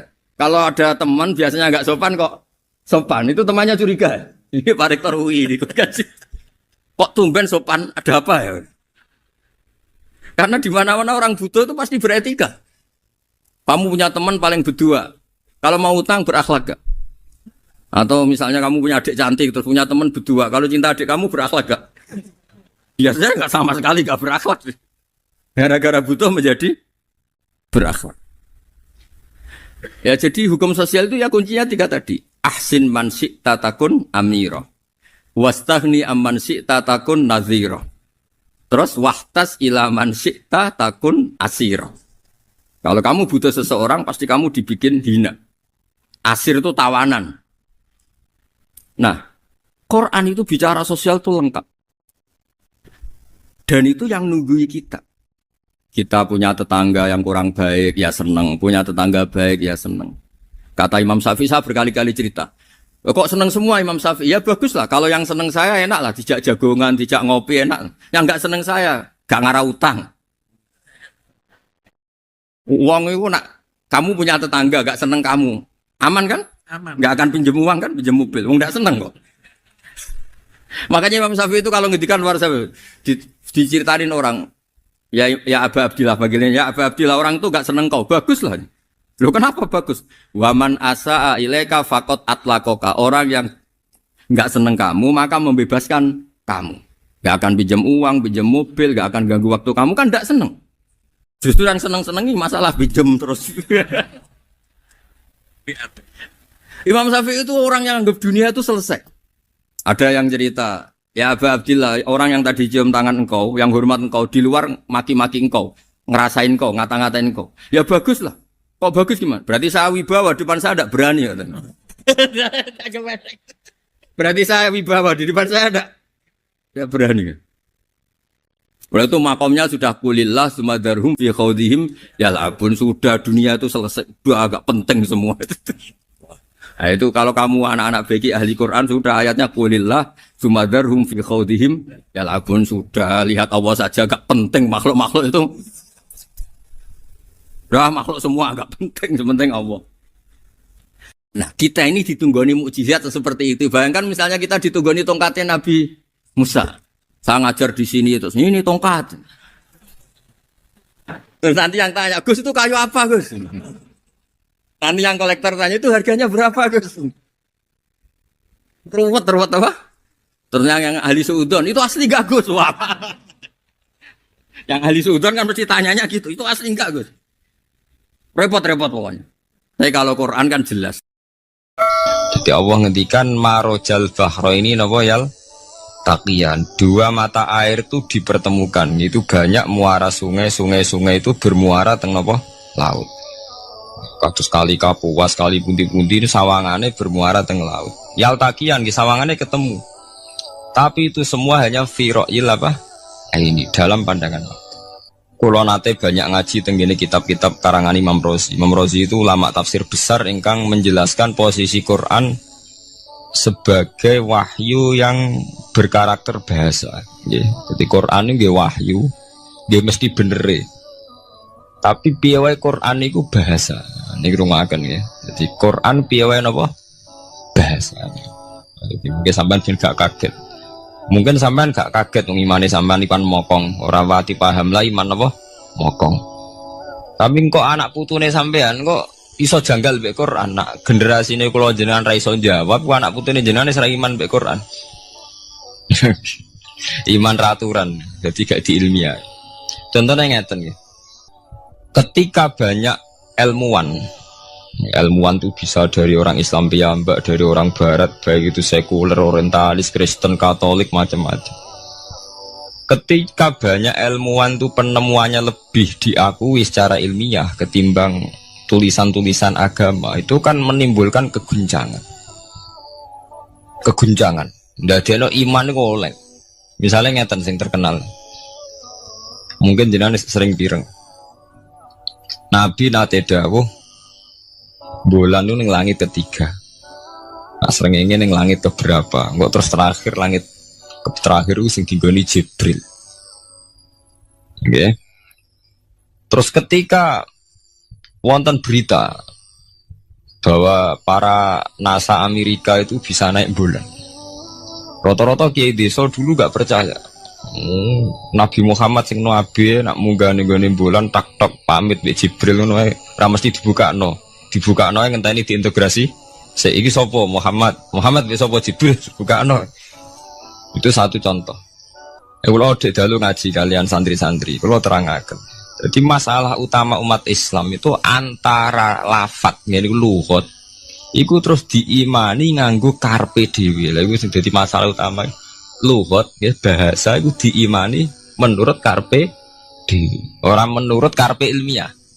Contohnya gampang kan. Sampean bayangno langit itu apa? Langit itu tuh satu wilayah, satu area yang digoni malaikat, satu area yang tidak tersentuh. Kemana bayangno langit itu satu area yang tidak tersentuh. Sehingga ono kabar nak bulan yang langit ketiga kok terima menuso dok bulan terus sampai ora percaya. Gue dianggap masuk wilayah sing wis wilayah Jibril. Padahal tidak begitu. Masalah istilah sama itu istilah luhut. Terus Imam Razi menjawab sama itu istilah luhut. Jadi sesuatu yang tidak bumi ini itu namanya sama. Sesuatu yang tidak bumi ini namanya sama. Sampai sing nate kaji, sing numpak pesawat. Kalau nggak nate numpak pesawat sing jarak jauh. Sampai ndelok dhuwur ke langit, ngisor ke apa? Langit. Sampai nak buka tong pesawat, king jendela, delok ngisor ngeten ke langit, delok dhuwur ke apa? Langit. Sebab itu istilah langit itu hanya untuk menunjuk, istilah sama itu hanya menunjuk sesuatu yang tidak bumi. Terus Imam Razi mencontohkan Allah dawuh alam taro kaifa daraballahu masalang kalimatan kasajaratin apa thayyibatin asluha sabitun fil ardi wa far'uha apa fis sama. Nggih, asluha sabitun apa fil ardi wa far'uha apa fis sama. Kalimat thayyibah iku kaya wit sing thayyibah. Ini ku wit kurma. Asluha sabitun fil ardi. Akare wit kurma menghunjam ning bumi wa far'uha fis sama, cabang-cabangnya atau dahane fis sama. Ya, artinya kan sederhana loh, gitu. Wit kurma itu dahane fis sama. Sama artinya mosok koyok bayangane sampean sesuatu yang bener-bener gak tersentuh. Wong dahane wit kurma fis sama. Jadi kasajarotin apa? Thayyibatin asluha sabitun fil ardi wa far'uha apa? Sama itu mereka mau artinya lemu angin sing nggak terjangkau. Oh artinya kayak wit kurma sing akari menghujam ning bumi wa faruha napa sama dahan-dahan atau cabang fis sama. Sebab itu istilah sama tenggene Quran itu menunjuk satu arti yang tidak bumi. Nak sampean delok teng munjid teng kamus-kamus mutlakul uluwi, sesuatu yang atas itu sama. Paham gitu? Sebab itu ketika ditemukan, nah ini kalau cerita astronomi, ini iman itu dibaringi mbek ilmu. Nak cara ilmu falak, cara ilmu astronomi, bumi itu kan berputar. Ketika kita di atas, kita ngalami siang. Ketika kita di bawah, kita ngalami malam. Orang kok srengenge ambles ning bumi ini. Lah nak srengenge ambles ning bumi, logikanya kan mboten masuk akal. Mergo srengenge luwih gede. Mosok iso ketelan barang sing luwih cilik. Nah, tapi kenapa istilah-istilahnya kok hatta idza balagha maghribas syamsi wajadaha taghrubu fi ainin hamiatin. Nak wis wayahe sore, ben delok srengenge sawangane ya surup ning mata air. Gua anggere sore sampean delok nang gunung, nggih. Nak sore sampean teng gunung, sampean delok srengenge sawangane ambles teng laut. Wajadaha taghrubu fi ainin hamiyah. Lah itu jalan keluarnya apa ya? Kayak Imam Suyuti ini firaqil aini sawangane. Dadi piye wae Quran itu pakai lugat, tapi balik ning istilah sawangane. Jadi Quran itu tidak mesti memutuskan sesuatu itu sak mestine. Sawangane firoil ain. Ya podo. Kaya air tawar ambek air asin. Sawangane ketemu nyatane keudek-udek. Wong sangka sungai mengalir ke laut. Tapi sawangane Allah tetap bikin karakter masing-masing. Dan keduanya tetap sesuai dengan karakter masing-masing. Jadi ahli fisika nu paham betul. Benda mbok adu kaya apa tetap mereka bawa ciri masing-masing. Go kabeh nggawa gene masing-masing. Berarti ketemu sawangane tok hakikate ndak pernah mau napa? Ketemu. Ini jenenge firoil. Sebab itu banyak ayat-ayat yang terjawab oleh teori firoil ini. Ini ku sawangan. Jadi ini ku masalah-masalah ilmiah yang bisa menjawab beberapa kejanggalan, yes. Beberapa kejanggalan dohirin nas agama. Zaman kudu paham ngono. Mergi banyak sekarang misalnya kayak manusa itu ketika bisa deteksi janin. Ahli dokter kandungan lewat macam-macam peralatan itu nggih. USG macam-macam mak saged ngerti janin itu lanang atau wedok. Nah dhisik kiye kuno ada 5 perkara sing roh apa tok, kapan udan, kapan wong mati.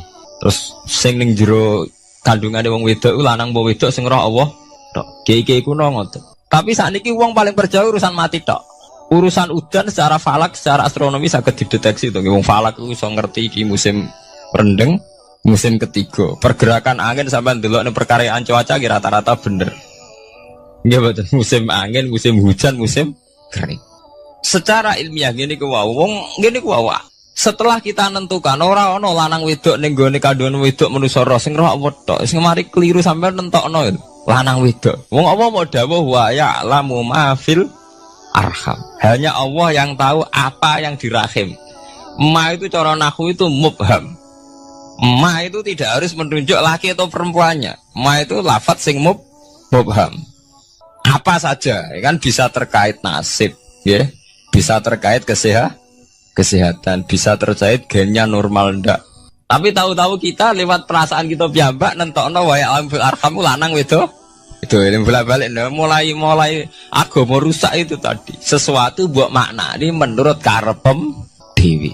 Iwak tunggale Allah dawuh wa ma min dabatin fil ardi ila Allahi napa rezeki kabeh sing gremeng ing bumi Allah nanggung rezekine. Cara Allah mulai ambekan ya rezeki sampean ngirup oksigen ya iwak akal-akalane sampean bang rezeki dhuwit.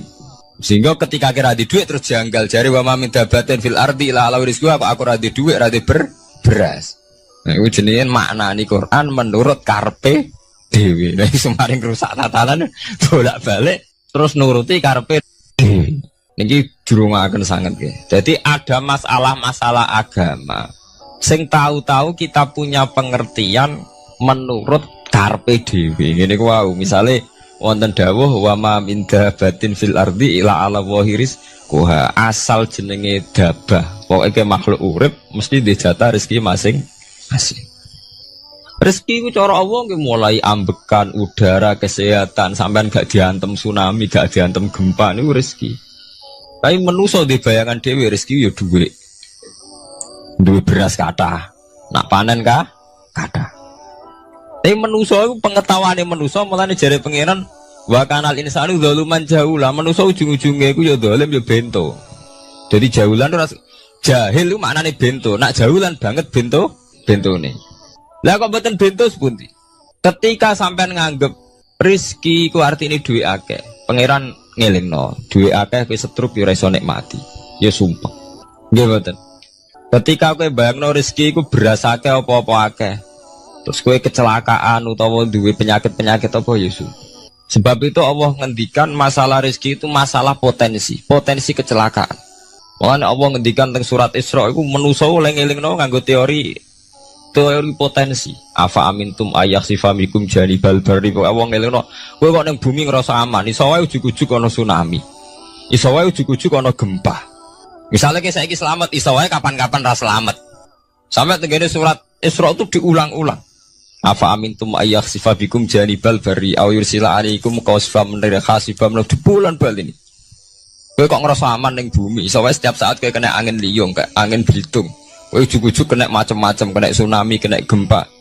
Lah teori ini yang sing dadekno manusa iku syukur. Sakjane kita umpama anut Quran iku urip ku yo gampang syukur tapi yo ora gampang kebablas. Manusa ora ngoten to nggih, numpak pesawat sawangane rawan kecelakaan. Nah tengok-tengok ning omah sawangane akeh slamet. Lah wong Aceh pas ning omah kabeh kena tsunami sedina 100.000 ludes. Nggih betul. Tapi manusa kedikte jahule bentone wae. Sawangane kecelakaan numpak pesawat. Numpak agam air sawangane kecelakaan. Nak ora wis sawangane selamat. Lah wong Aceh ning omah kabeh kena tsunami entek. Yang Jogja ning omah kabeh kena gempa 5.000 bablas. Iku jenenge jahula. Menurut saya akeh bentone. Begitu juga menyangkut hal-hal yang lain. Mulai Allah ngelingno. Jatuh galerian sederenge era tsunami Aceh. Sampeyan bayangno wong kerem ning laut, nggih mboten. Saiki entek teori kerem ning laut. Wong Aceh ning darat kabeh. Mati nek kerem manusia bento. Yang saking bento nih nyongkone jenenge kerem ngenteni ning laut. Pangeran ngelingno jare sapa? Tsunami ya, kerem tapi ning darat nggih mboten. Jadi pangeran ngelingno bolak-balik. Kula nate ngaji teng Jogja ngoten. Manusia bento, saking bentone iku nak ngomong ya karepe dhewe. Mulane ketika Allah nurono innallaha la yastahi ayyadriba masalam ma ba'udutan. Allah itu gak izin nak sekedar nyontokno barang-barang cilik kaya nyamuk. Tapi manusia saking bentone ngoten, ambek macan wedi. Usane diterkam macan mesti mati nih. Ambek badak wedi. Usane diterkam badak ku akeh mati. Padahal setikan rata-rata wong mati mbek kuman, barang sing cilik. Nggih mboten. Kabeh ahli medis, ahli ngerti nek wong jarang. Wong sing mati diterkam macan menawa lain Nabi Adam sampai kiamat kena diitung nggih mboten. Tapi nak mati mbek kuman. Rak barang cilik. Nggih mboten. Tapi manusa wedine ra mbek barang-barang gedhe. Ana macan do mlayu. Jare sapa saiki wong mati kok pitik flu burung ngono. Lha iku betapa bodohne manusa, gara-gara macan budi iso nyakar kowe wedi. Tapi nyatane macan mboten mateni. Sing mateni malah penyakit saka pitik trimo flu burung. Lha iku betapa doluman jauh lah. Dadi manusa ngomong-ngomong klira-kliru. Mok sawangane tok. Blunder-blunder. Mulane pangeran nak nyipati manusa wis dolim bento. Makanal insanu doluman apa? Jauh lah wis dolim napa? Bento. Menjenak dituruti ngoten klira-kliru. Jadi ngomong-ngomong boleh klira-kliru. Paham ya?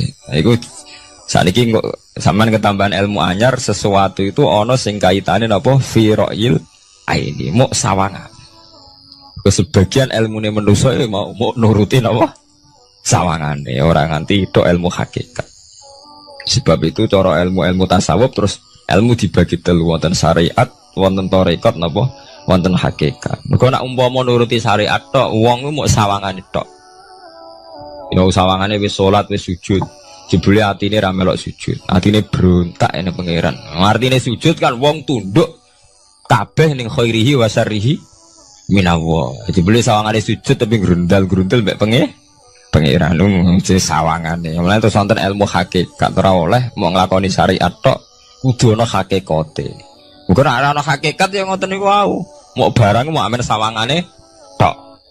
Sawangane sedekah jebule bar gaya mbek unda-tunda. Berarti sampean nak nganggo ilmu hakikat kan ngerti, manusia mau koyo dakon. Jadi sampean sedekah carane ikhlas itu gampang. Nemen gampang. Cara sampean nganggo ilmu hakikat ikhlas itu sesuatu yang sangat mudah. Malah kowe ora ikhlas itu sing janggal. Lho nggih kula sering ditangkliti, Gus ikhlas kok angel. Lho cara aku malah gampang ikhlas timbang ra ikhlas gampang ikhlas. Kowe anggere ikhlas angel berarti ilmu untuk syariat tok. Nah ilmu mesti hakikat, mesti ikhlas. Bukan mungkin ra ikhlas, mesti ikhlas. Misalnya ngeten. Kula niku gadah dhuwit 10.000. Nggih, cek dhuwit, cek ilmu, cek derajat. Gadah dhuwit 10.000. Sampean kalau menurut pandangan syariat, karena dhuwit itu hasil dagangannya jenengan, ya wae jenengan. Oleh tiang disukakno jenengan wae jenengan. Gara-gara sampean ngrasa wae lho, nak dikekno wong ya abot. Nak sampean sedekah yang ngerasa iso ngundat ngundat. Lah awalnya sampean melihat itu secara ilmu hakikat, dhuwit iki wae Allah. Wae Allah ya wae Allah ora waeku, titipan. Dikekno wong ya wae Allah dolanan mau ning nggonku, saiki ning nggone dhekne kan selesai kan. Mulane jare hikam kula nu tak kenang jan hikam. Cara hikam wong ra ikhlas iku bentuk-bentune wong. Enggak cara hikam logikane gampang. Jadi hikam motivasi ikhlas nu nganggo ilmu hakikat gampang. Ngeten redaksine. Kaifatat lubul ajra mimman huwa muhtihi ilaika. Utekem lho betakok ndi? Kok njaluk opah mbek wong sing ngeki hadiah ku piye? Contohnya ngeten iki, sampean tak kei dhuwit 100 juta. Tak kei. Sampean tak kon dagang. Bareng tak kon dagang sukses badi. Bareng badi yo opane ning aku. Kan lucu to nggih, wong sing ngeki hadiah kok malah dijaluki opah. Jare hikam, wong Islam iku iman, iso salat sebab taufike Allah. Iso haji sebab taufike Allah. Kita iso ibadah sebab taufike Allah. Bareng awang ngeki taufik kok dijaluki opah. Lho wae nuntut opah ambek wong sing ngekeki. Lho iku lucu ta ora lucu? Masuk akal tak masuk akal. Jadi sajane gampang supaya ke salat ikhlas yakin ya Allah salat kula sebab kersane jenengan. Nggih pun apa jo opah wis isin dikek hadiah salat pira-pira to. Sing mareke nuntut mergo GR ujub. Wah aku iso salat. Nek iso salat berak swarga lho ujub. Berarti bolak-balik kenapa kita ikhlas susah? Mergo awale ilmu mbok kawal ilmu syariat. Tak cara ke awale cara melihat ilmu hakikat. Ikhlas ku gampang. Iya betul. Lha boten kuwi jadi tenan. Gampang ku di ikhlas jenengan mbek ilmune kula. Sampeyan rasakno sih. Dadi ikhlas kudu dimulai kok ilmu hakikat sih. Iku gampang. Kayak kula misalnya mulang, ya Allah jenengan negdir kula ngalim, negdir kula saged mulang. Berarti jenengan maringi kula saged ibadah. Selesai kan? Lain nuruti syariat. Wah guru sak huruf jadi 1000 dinar. Terus gampang gremeng kan kula. Ngaji gak dihormati, nyangoni sithik malah karu-karuan. Gara-gara pertama madang sing nganggo syariat, aku mulang. Berarti berhak untuk alfun apa? Dinar. Wong jare ala-ala jare mulang sak huruf ditarik pinten? 1000 dinar. Paham ya? Tapi nak pertama nganggo ilmu hakikat, aku mulang ditakdir pengiran, ditakdir di kesempatan ibadah. Ampun kok nganti nuntut, terus aku kepikiran jenenge nuntut, jenenge ngundat-ngundat pun mboten apa? Kepikiran. Paham nggih? Dadi saiki dilatih carane ikhlas piye anut ilmu hakikat. Ilmu sing awale wis anut ilmu napa? Hakikat. Nek kowe ya pertama nganggo syariat, ikhlas meksa kowe. Mesti bukti to sampean ngrasa di dhuwit, ngrasa nglakoni salat, ngrasa mulang, tak ulang tenanan. Jebule rapati ngurmati aku. Ya tersinggung to. Lho nak tersinggung tiyang ikhlas mboten menyangkut ngoten. Ora pantes Quran diulang kok kowe terlambat, Quran diulang kok kowe guyon. Mergo piye standar Quran diulang kudu idza dzikrullah wajilat qulubuhum wa idza tuliyat alaihim ayatu zadatuhum. Kan benten to nggih mboten menyangkut pribadi tersinggung mboten, tapi supaya Quran itu bener-bener zadatuhum napa? Iman. Anak tersinggung syariat ono, gak ngregani wong sepuh. Nak sing kiai jare gak ngregani kiai, kok bareng murid tuwa gak ngregani wong tuwa. Malah nyiksa ati to. Tuh. Nah, sampeyan nganggo ilmu hakikat selesai. Ora kepikiran blas. Mulane cara sing aran hikam, sing aran ikhlas iku gampang. Sing mari angel kowe iku nganggo ilmu syariat. Sehingga kowe ngerasa ujub. Iku mau, dhuwit iki wekku. Ngalim ilmuku. Ngono masjid iki tanpa aku ora dadi masjid. Sehingga gak dadi imam gremeng tenan. Lah awale nganggo ilmu hakikat. Ya Allah, jenengan Rahman tenan. Negdir kula saged ngamal dadi pengurus takmir. Negdir kula saged dadi panitia tak. Nggak misalnya sing dadi imam wong liya, kula alhamdulillah Gusti sakniki masjid rame. Cik imame kula cek mboten penting. Butuh kula nu ramene masjid. Kulon pengurus takmir maksudnya ngerameni apa? Masjid. Ya, takmir zaman akhir ngerameni masalah. Jadi masjid tetap gak rame, masalahnya apa? Rame. Kan maksudnya takmir masjid itu ngerameni masjid tuh, bukan ngerameni masalah apa? Masjid. Paham ya? Berarti fi ra'yil aini ing dalam pandangannya mripat. Bainahuma barzakun. Bainahuma iku tetep ing dalam antarane bahro ini. Bainahuma iku tetep ing dalam antarane bahro ini barzakhun utawi pembatas. Hajizun. Mau mun kula terangaken. Dadi hakikate antarane air tawar mbek air laut itu ada hajiz, ada faktor karakter masing-masing nggak saling terganggu.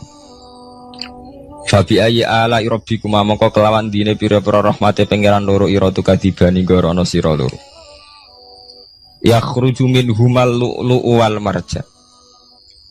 Yukhraju bil bina lil maf'ul. Jadi sebagian qira'ah niku diwaos yukhraju minhuma. Bil bina lil maf'ul wal fa'il lan fa'il berarti diwaca yakhruju minhumal lu'lu'u wal marjan. Kadang diwaca yukhraju. Ai min masmu'ihima tegese saking kumpulane bahro ini. As-sadiqi kang beneri fi ahadima kalan sesujine bahro ini wa wa te wahid wa al milku iku segara asin. Apa sing metu al-lu'lu'u wal marjan? Al-lu'lu'u apa mutiara? Wal marjan lan perhiasan. Khirzun ahmar au sigharul lu'lu'. Wis wae gampangnya nama-nama mutiara. Fabi ayyi ala rabbikuma tukadziban. Nah ini cobalah jadi etika kita, muhasabah kita. Jadi muhasabah itu cara berpikir kita set, kita pikir ulang. Ternyata semangatnya seorang nabi itu wastaghfir lidzambika walil mu'minun. Semangatnya itu memintakan ampun. Orang ahli tafsir tahu semua kalau nabi itu tidak mungkin dosa. Jadi itu khitabun nabi wa urida bihi ummatu, itu khitab nabi, tapi yang dimaksud itu umatnya, karena nabi tidak akan mengalami dzambun, tidak akan mengalami dosa. Sekarang enggak, kadang-kadang kita ini kalau orang lain salah itu semangat. Kalau di perusahaan ada teman salah, apalagi pimpinan salah itu seneng. Barokahnya salah bisa ganti kan gitu. Mungkin di dunia tokoh juga gitu, barokahnya ada tokoh salah, kita yang jadi populer sendiri. Tidak boleh seperti itu. Kita harus salimus sodri di jami'il muslimin. Jadi ini harus dilatih. Saya tadi matur sama Habib Ahmad, latihan kita jadi hidup. Nabi itu kalau resep jadi wali itu kata Nabi gampang. Kata Nabi, kalau kamu ingin disenangin Allah, ya sudah. Kalau kamu asbahta wa amseta gini-gini, perasaan kamu, kata Nabi, jangan punya perasaan ghil sama orang muslimin. Itu sudah wadzalika min sunnati. Makanya Nabi ngendikan la yablughni ahadun an ahadin syai'an. Ada yang baca la yuballighni ahadun an ahadin syai'an. Seseorang jangan melaporkan ke saya tentang salahnya yang lain. Fa inni akhruju ilaikum wa ana salimus sadri. Karena saya ingin ketemu sampean semua dalam keadaan salimus sadri, tidak punya perasaan apa-apa.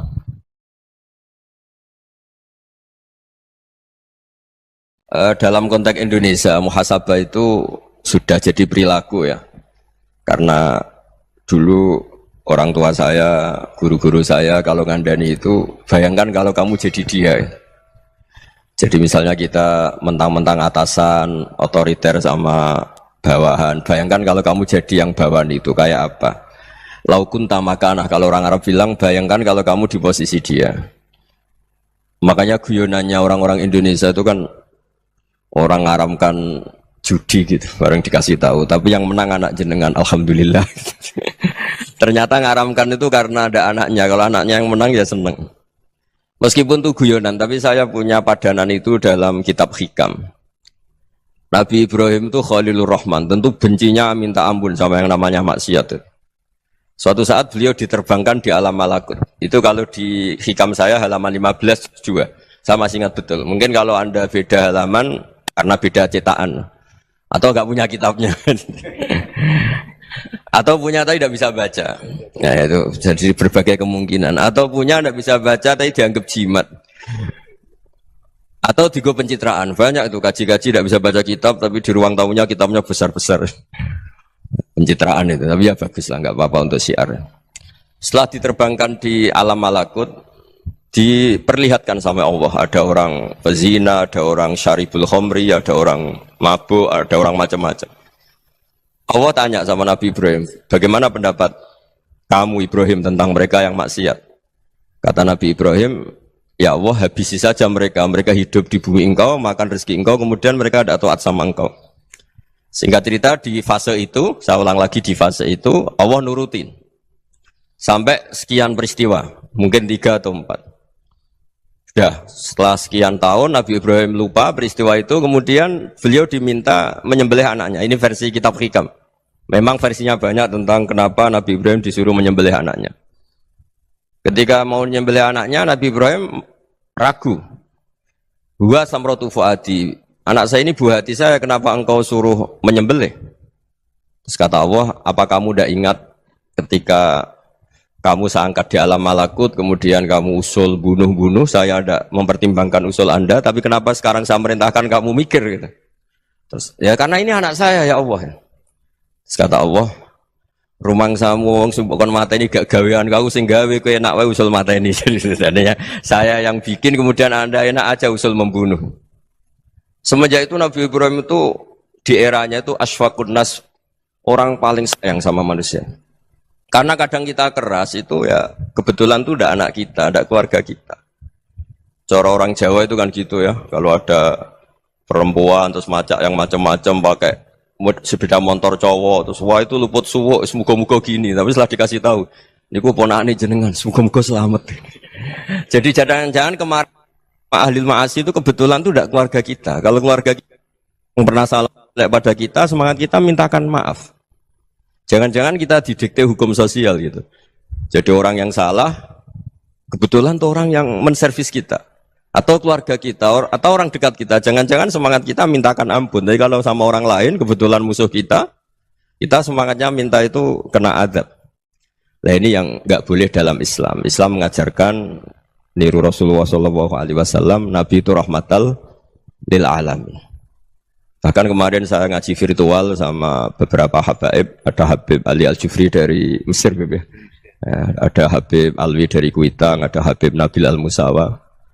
Dari sekian habaib itu saya masih ingat diantaranya yang didawuhkan rahmatan lil alamin itu ketika Nabi adahu kaumuh, disakiti oleh kaumnya, dan itu mereka masih kafir semua. Itu mereka dapat doanya Nabi Allahumma hdi qaumi fa innahum la ya'lamun. Kayak apa baiknya Nabi, orang yang menyakiti, yang melukai, tapi Nabi masih berdoa Allahumma hdi qaumi fa innahum la ya'lamun. Sayyidina Umar dapat doanya Nabi itu yakhina kana kafiran, ketika masih kafir didoakan Allahumma aizzal Islam bi Umar. Itu ketika masih kafir. Itu pelajaran bagi kita bahwa yang sedang tidak cocok pun itu berdapat doa kita.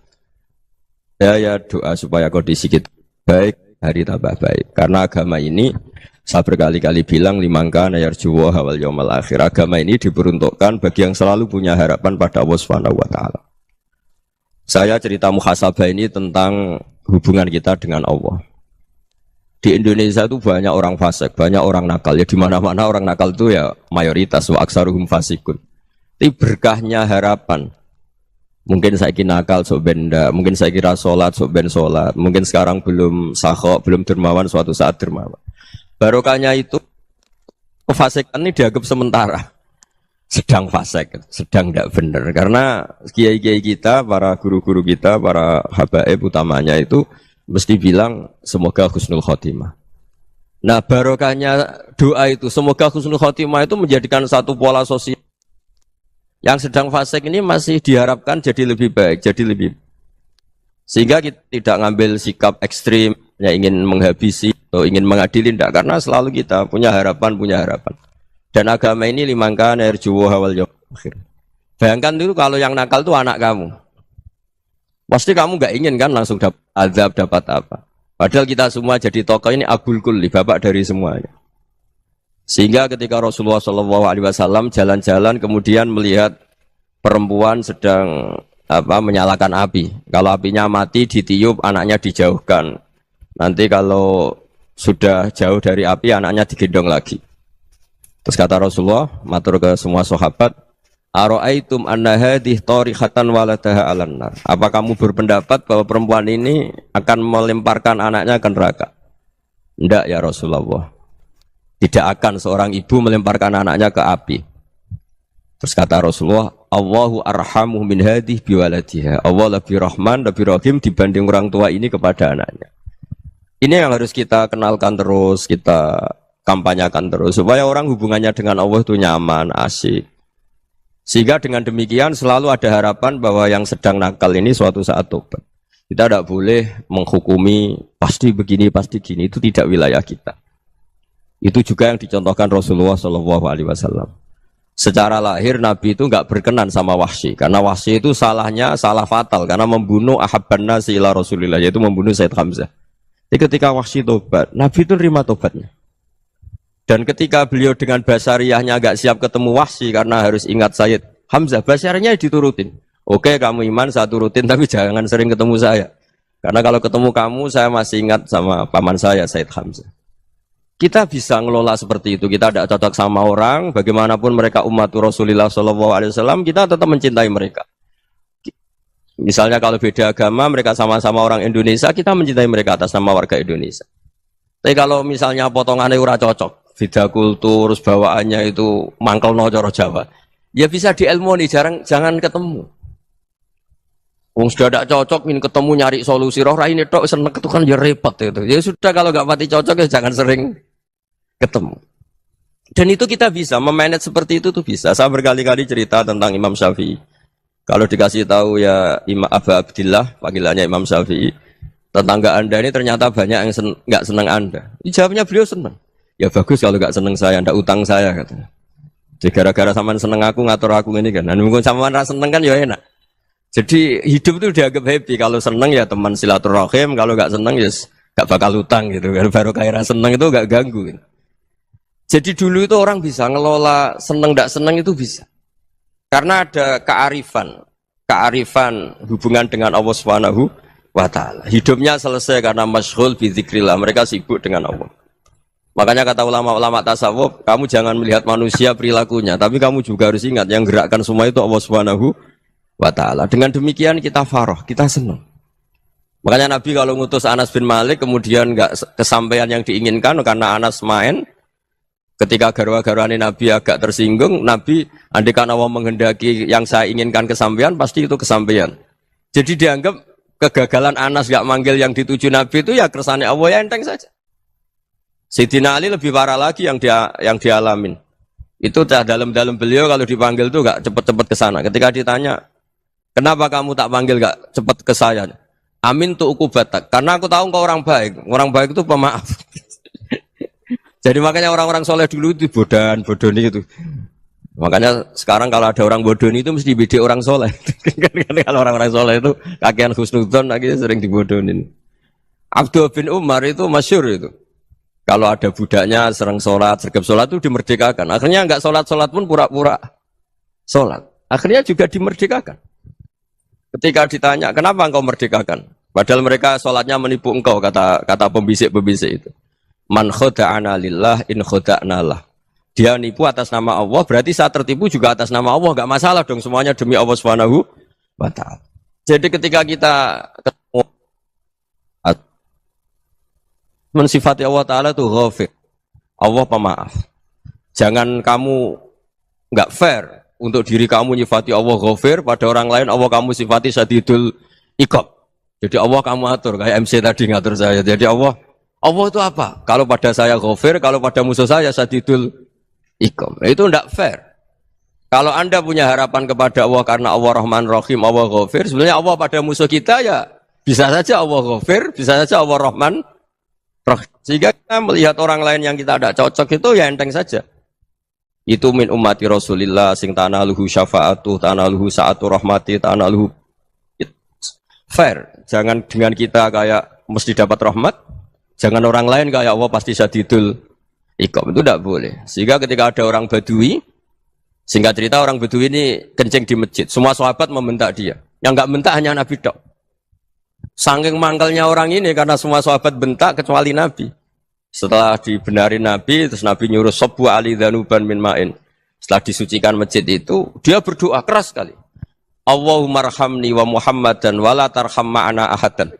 Ya Allah yang berhak dapat rahmatmu hanya saya dan Nabi Muhammad, yang lainnya jangan. Karena yang lainnya tuh jengkelin, gitu aja saya salah dimarah-marahin. Gitu. Jadi kalau kamu doa terbatas ya kayak orang Bedui ini, kayak orang Arabi. Apa kata Nabi? Laqad tahajjarta wasi'an. Allah yang rahmatnya luas menjadi kamu sempitkan. Karena kamu mau atur Allah hanya rahman pada Indonesian Power, pada NU, pada kita yang orang lain nggak perlu dapat. Itu kan kasihan Islam, karena Islam terus nggak dimiliki semua orang. Allah tidak dimiliki semua orang, Rasulullah tidak dimiliki semua orang karena dipek NU, dipek ormas tertentu, dipek nggak boleh seperti itu, nggak boleh takhasyar tawasian kata Nabi, tidak boleh mempersempit zat yang rahmatnya itu luas. Ini semoga etika ini kita pakai di Indonesia, yang sedang fase kita harapkan lebih baik, yang sedang nggak dapat hidayah kita doakan dapat apa hidayah. Masyhur kan, makanya tadi saya mohon sama Habib Ali supaya Habib Ahmad supaya tetap mahalul qiyam, tabaruk sama Habib Ali di antara doa-doa di Simtud Duror masyhur itu antuqa bilal mudhniba minnah fil ghufran wal musi'ah bil ihsan. Jadi harapannya para habaib, para orang-orang baik dulu ya, semoga yang dosa itu dimaafkan, yang sedang salah dibuka, bikin lebih baik. Nabi itu tugasnya juga gitu. Wastaghfir li dzambika walil mu'minina wal mu'minat. Nabi itu tugasnya juga memintakan ampun yang sedang salah. Nah ini cobalah jadi etika kita, muhasabah kita. Jadi muhasabah itu cara berpikir kita set, kita pikir ulang. Ternyata semangatnya seorang nabi itu wastaghfir li dzambika walil mu'minun. Semangatnya itu memintakan ampun. Orang ahli tafsir tahu semua kalau nabi itu tidak mungkin dosa. Jadi itu khitabun nabi wa urida bihi ummatu, itu khitab nabi, tapi yang dimaksud itu umatnya, karena nabi tidak akan mengalami dzambun, tidak akan mengalami dosa. Sekarang enggak, kadang-kadang kita ini kalau orang lain salah itu semangat. Kalau di perusahaan ada teman salah, apalagi miran salah itu seneng. Barokahnya salah bisa ganti kan gitu.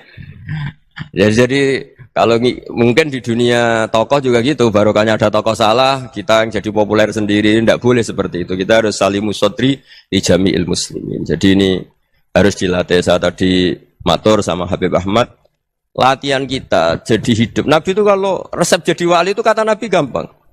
Kata Nabi, kalau kamu ingin disenangin Allah, ya sudah, kalau kamu asbahta wa amseta gini-gini, perasaan kamu, kata Nabi, jangan punya perasaan ghil sama orang muslimin. Itu sudah, wadzalika min sunnati. Makanya Nabi ngendikan la yablughni ahadun an ahadin syai'an. Ada yang baca la yuballighni ahadun an ahadin syai'an. Seseorang jangan melaporkan ke saya tentang salahnya yang lain. Fa inni akhruju ilaikum wa ana salimus sodri. Karena saya ingin ketemu sampean semua dalam keadaan salimus sodri, tidak punya perasaan apa-apa. Karena kalau nurutin membisik, nurutin informasi itu ya repot, karena orang pasti sepihak. Ada kiai yang top, datang ke kampung-kampung yang desa-desa, kata yang seneng itu punya akhlak. Wah itu bagus, orang besar datang ke kampung-kampung. Kata yang nggak seneng, wah itu jobnya kiai kecil kok diambil, itu kan ya kasihan. Itu kan sudut pandang. Makanya saya sering bilang, akal kita ini cukup untuk mentasdik Rasulullah Shallallahu Alaihi Wasallam. Meskipun perasaan kita kadang orang Jawa itu beda.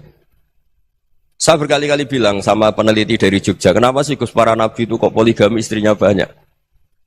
Nabi Dawud katanya itu berapa? Nabi Sulaiman malah jumlahnya agak terbatasin.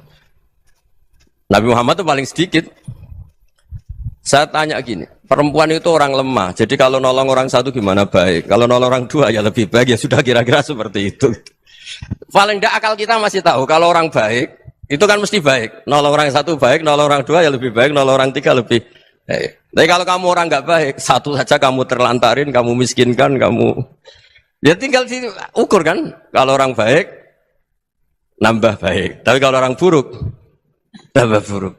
Nah itu akal. Akal kita bisa menganalisis kenapa sih nikah itu ada yang poligami, ada yang enggak. Ya sudah, ukur saja diri kamu. Misalnya kayak saya elek keriting, rabi terus, memperbanyak wong elek, orang perilaku netok raine dadi elek kabeh gitu. Tapi nak kowe ku ganteng, alim, ganteng, sugih, anake ganteng-ganteng, berhubung kowe saleh ahli swarga kabeh, mertua yo bangga karena karir kamu meyakinkan, ini mertua kamu aja gak bangga mau nambah. Ipar gak bangga, mertua gak bangga, desa kamu yang kamu wayai juga gak. Beda dengan Nabi ketika nikah Juwairiyah itu gak ada pernikahan sebarokah Nabi dengan Juwairiyah itu. Azharu Rasulillah, di situ habis perang banyak tawanan, gara-gara jadi besanya Nabi langsung dibebaskan semua karena Azharu Rasulillah. Sekarang besanya Kanjeng Nabi. Dulu Abu Sufyan mangkalnya bukan main sama Nabi, gara-gara putrinya dinikah terus langsung jadi. Kalau kamu kan enggak, nikah satu, nikah lagi, satu kampung musuhi kamu. Karena istri pertama ya cemburu, yang kedua agak bangga. Wah itu selesai itu, dunia wal akhirah. Maksud saya, nganalisis Islam itu harus pakai akal. Dan akal yang dipakai, ini saya bawa ke kitab Ihya, adalah pikiran-pikiran para ulama. Makanya ketika Imam Ghazali ketika ditanya, fakaifa bi muslimin fasikin asawwaha fi jami'i amri. Kalau ketemu orang fasik, orang Islam tapi fasik, perilakunya enggak ada yang benar. Kata Imam Ghazali jawabnya lucu, aneh. Ma min muslimin illa wa islamuhu ta'ah. Tidak ada orang Islam kecuali dia mau Islam, membenarkan Allah dan Rasul itu sudah taatnya dia. Kok kamu tidak bisa melihat taatnya dia? Dia pikirannya kan ini pemabuk, ini tukang apa. Tapi kata Imam Ghazali, sebenarnya kamu masih bisa berpikir positif. Ma min muslimin illa wa islamuhu ta'ah. Tidak ada seseorang Islam ketika dia milih Islam itu pasti ada taatnya, yaitu tasdik pada Allah dan tasdik kepada Rasulullah Shallallahu Alaihi Wasallam. Jadi dengan pola seperti itu, maka di antara guru-guru kita yang modern ya di era Mbah Maimun, di sini ada Habib Ahmad, Habib Salim, syair yang sering dibaca beliau adalah ada orang munajat sama Allah, ini cerita munajat. Itu orang itu ngendikan gini, ana muznibun, ana mukhtiun, ana asi, huwa rahimun, huwa ghafirun, huwa afi. Ya Allah, saya mukhti, saya orang yang salah. Ana muznib, saya orang yang dosa. Ana asin, saya sering maksiat. Tapi engkau ya Allah, engkau ghafir, pemaaf.